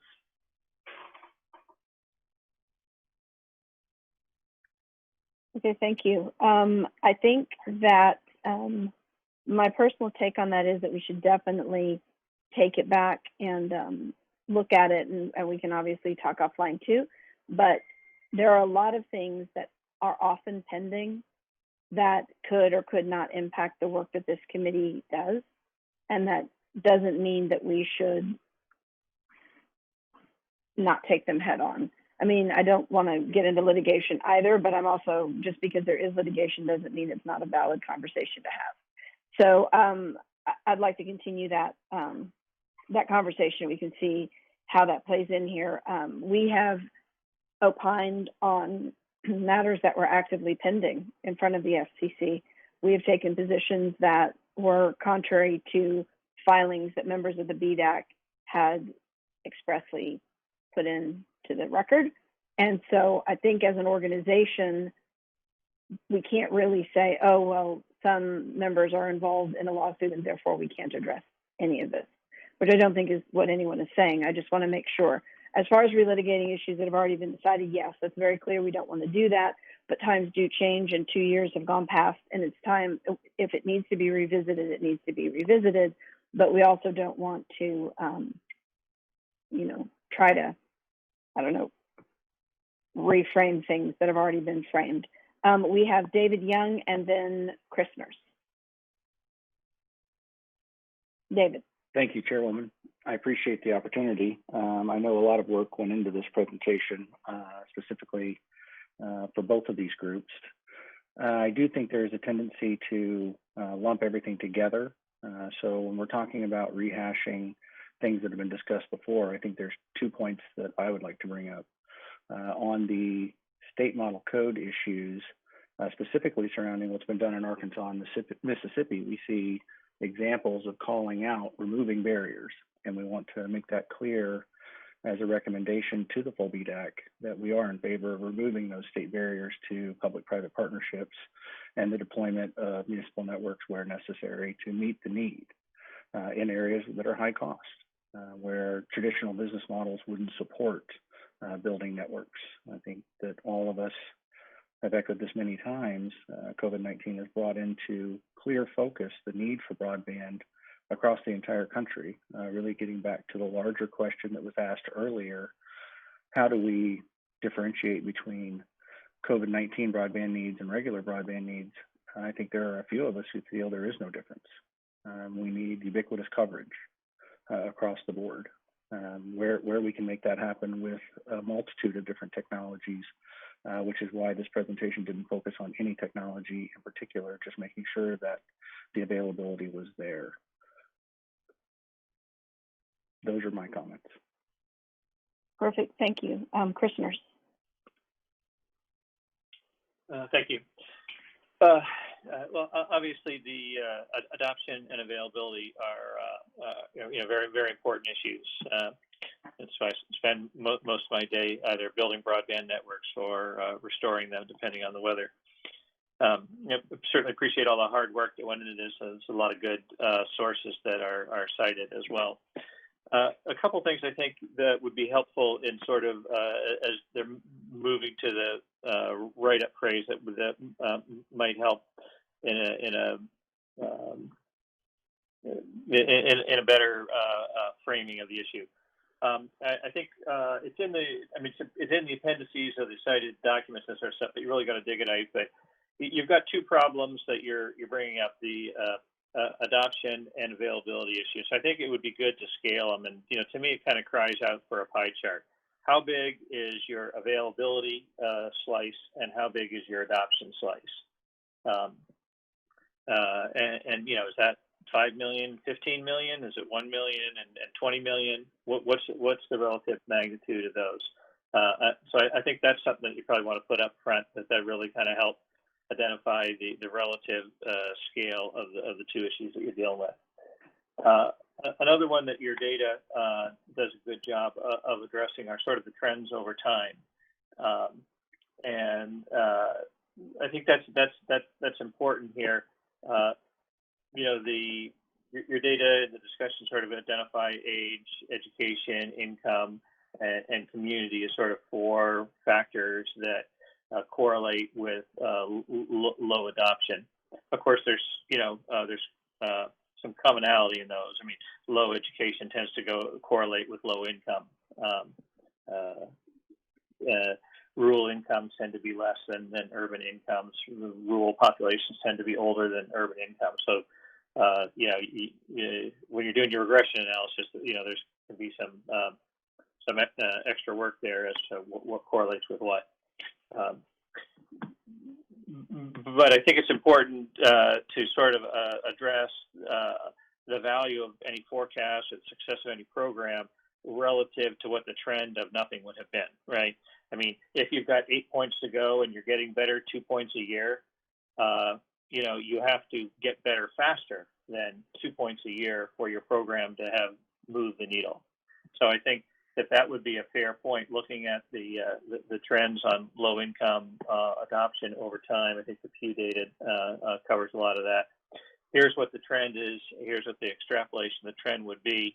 Our recommendation is to do A, B, and C, and we think that it's going to improve how much more, how much better is it going to make it, or is it going to make it better sooner, or is it going to make it, better and sooner, some combination? So what is it that you think that your recommendation is going to do? I mean, obviously, if a recommendation isn't going to do anything, what's the point? And if you have a number of recommendations, that kind of goes to helping, rank or pick and choose some of the recommendations relative to some of the others. So I think that would be helpful. But I think generally, adoption is improving over time, and sometimes it's confusing because where it says like low income adoption is lower,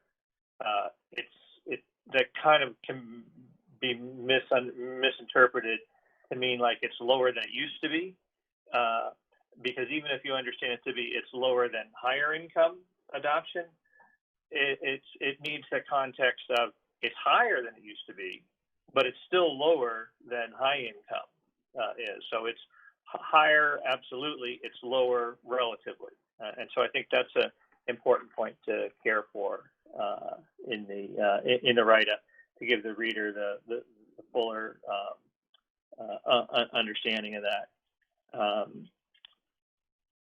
And then I think probably just lastly is sort of a point about the scale, and that goes to some of the solution.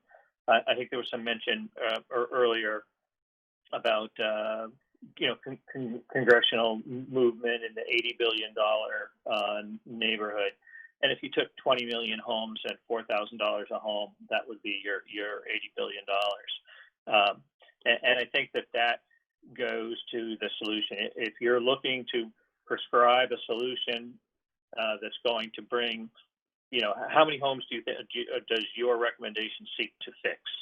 If you're seeking to fix 10 million, 10 million population or 10 million homes, how do you see that breaking out? If you think it's an $80 billion program, do you see $81 billion? Over what time do you see that going, and kind of what programs do you see happening? And this kind of goes to the, I just don't see fixing 20 million homes with 20,000 programs of 1,000 homes each. How would you possibly administer that? How would you possibly audit that? How would you develop that? How would you, RFP that?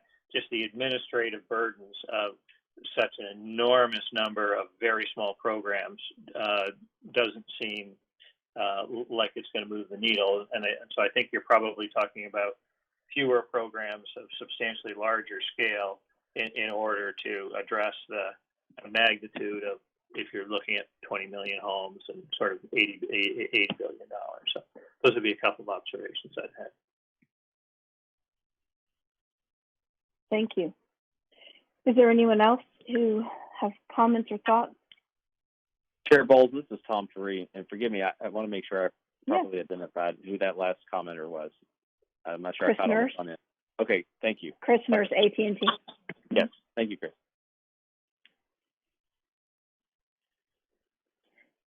Well, I think all these comments are extremely helpful, and I'd like to make another ask for any additional comments, thoughts, or questions.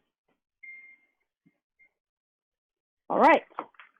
In that event, as I've said before, I'm really, I don't know what the right word is, pleased or excited that so much progress has been made by all of the working groups towards moving this forward, and I'm very much looking forward to seeing the reports in October. And it looks like we may actually have 3 reports to vote on by then, which would be fantastic. Very exciting. So with that, I'd like to open up the floor for any additional questions or comments of a general nature related to the reports or otherwise.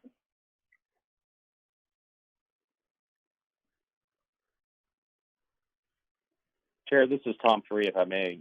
One other question, Yeah. more procedural. Yeah. In the event that we, in October, produces three reports of which voting action is taken on, and assuming there's either at that time or soon after that time certification of those reports, with any alterations or revisions, how do you see the timeline evolve into the end of 2020 and into 2021? When does the actual DDAX work, I guess, completed or wrapped up by?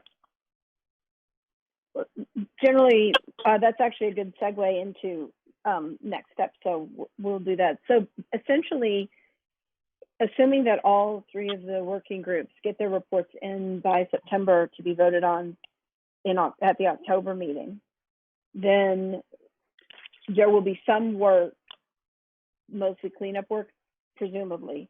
Now, one of two things could happen. Well, really one of three things. One, the BDAC could say, listen, we're not ready to vote on this. We need you to go back and do additional work, or this is what we need, and this doesn't work, in which case that report would come back up at the following meeting, which would probably be January, February of 2021.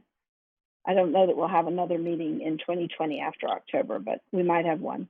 But in any event, that would come up at the next BDAC meeting. So it's possible the BDAC would decide, listen, we're just not ready to address this, or there are too many issues raised, or we're not comfortable, or we want some more work done.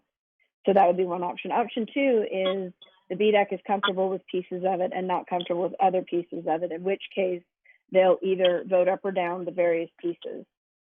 So one thing that can happen in that is that some will be passed and some will be rejected, or some will be passed and some will be sent back for further work, in which case you're in the same position again, where those pieces that need additional work will come back at the next BDAC meeting for further review. If the entire thing is passed, but there are changes, and maybe there are textual changes, or maybe there's voting that says, we want to strike this paragraph, or we want to add this different thing, then there is a conforming process that has to happen that would take place at the committee level, and the final reports would be circulated. And generally, there isn't a need for another vote, but those would be expected to be finalized and up on the FCC website before the next BDAC meeting. Does that answer your question? It does. Thank you.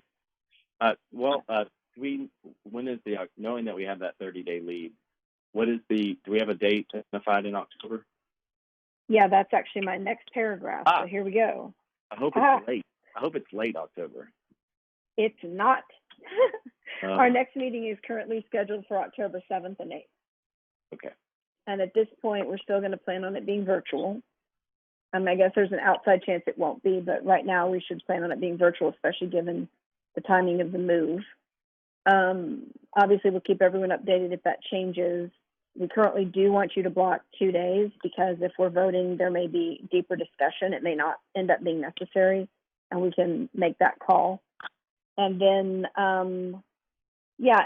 and while we are all targeting that date as the date that we want to bring the full reports and be ready to vote, it's more important that the reports be right and something we want to vote on than that we vote in October. So if a report needs more work, then that's what needs to be said in October. And because especially now that we have this 30-day in advance requirement, which we weren't really aware of in the last BDAC and didn't have. So it's really only 2 months from now, or less than 2 months from now, that you would have to have this completed. It's a month and a half. So that may not be enough time, and if it's not, it's not. And then that's just what needs to be reported out in October. And to the extent that you have things that can be voted on, like pieces of it. So for example, Tom, taking your committee, you've got essentially 2 subgroups in your committee. If one's ready to go and the other one is still working, the BDAC can vote on the report that is ready and continue to work on the report that isn't ready. So it isn't an all or nothing. And we can obviously track that along as it goes. And if it needs to move to the end of year or beginning of 2021 BDAC meeting, that's okay too. Thank you, Chair. If I may, what would be the appetite what would be your appetite to consider polling the group about maybe pushing it to I would hate to put off work that could otherwise be done, because I think from where we're sitting here on July 29th, the September 7th deadline, I'm talking about probably 6 weeks, which may be ample, but I just wanted the value, unless there's something hard set in stone that requires an October convening, if something like an early November convening would allow you to get, a substantially more complete report than risk a piecemeal approach. But again, you may be bound by what you have to. No, I think October's just precedent, and I'm going to have to defer to the FCC on moving it to November. Personally, I'm open to it. We've generally had a meeting in January, February, around the July timeframe, October, and then one at the end of the year, the beginning of the following year. We generally do that way. But Personally, I'm open to moving it. Justin, I don't know if there's a problem on the FCC side. Yeah, we'll take this back internally. I mean, one of the issues is that just scheduling of the day-long conferences, we have a number of federal advisory committees and other type of things that the FCC does, and we only have so much internal staff who are amazing, who help us out with organizing, the WebEx or the in-person meetings and the closed captioning and everything that goes along with presenting these to the public. So we can't really double dip those outstanding staffers. So, I'll work with the chairwoman and the vice chair and internally some FCC staff to look at the calendar to see if maybe there's a better date. So the October 7 and 8 dates were just grabbed, 7 or 8 months ago, just because we wanted to make sure we had some dates that were spread out a little bit. But we can certainly look at that and see if that works and follow up with everyone. Great, because yeah, that would be great, because I do think, and I think David Young agrees that moving to November would probably end up with better work product. So to the extent that's possible. And I mean, and there's nothing magic about November either. We don't want to get too close to Christmas, and I don't know when Thanksgiving is, but the beginning of December, we've done that as well from time to time. This is John. I've got a conflict on October 7th, so I'd certainly vote for another date, whether it's even a couple weeks later or November. Great. Okay, thanks. Well, we will definitely keep everyone posted. I believe that brings us to the end. I want to say again, thank you, everybody, for your attention on the call. And I know this is not ideal and makes it a lot more difficult. And I really appreciate everyone hanging in with the technology and engaging in the conversation, which will be ongoing and continuing. Hopefully, if we do end up moving the meeting, we can maybe meet in person. That would be fun at the new FCC headquarters. And if not, we will see you on the same bat time, same bat channel on another WebEx coming soon to a computer near you. Thank you. I look forward to connecting with you all soon. Thanks, Elizabeth. We are adjourned. Thank you. Thank you. Thank Thank you. you. Thank you.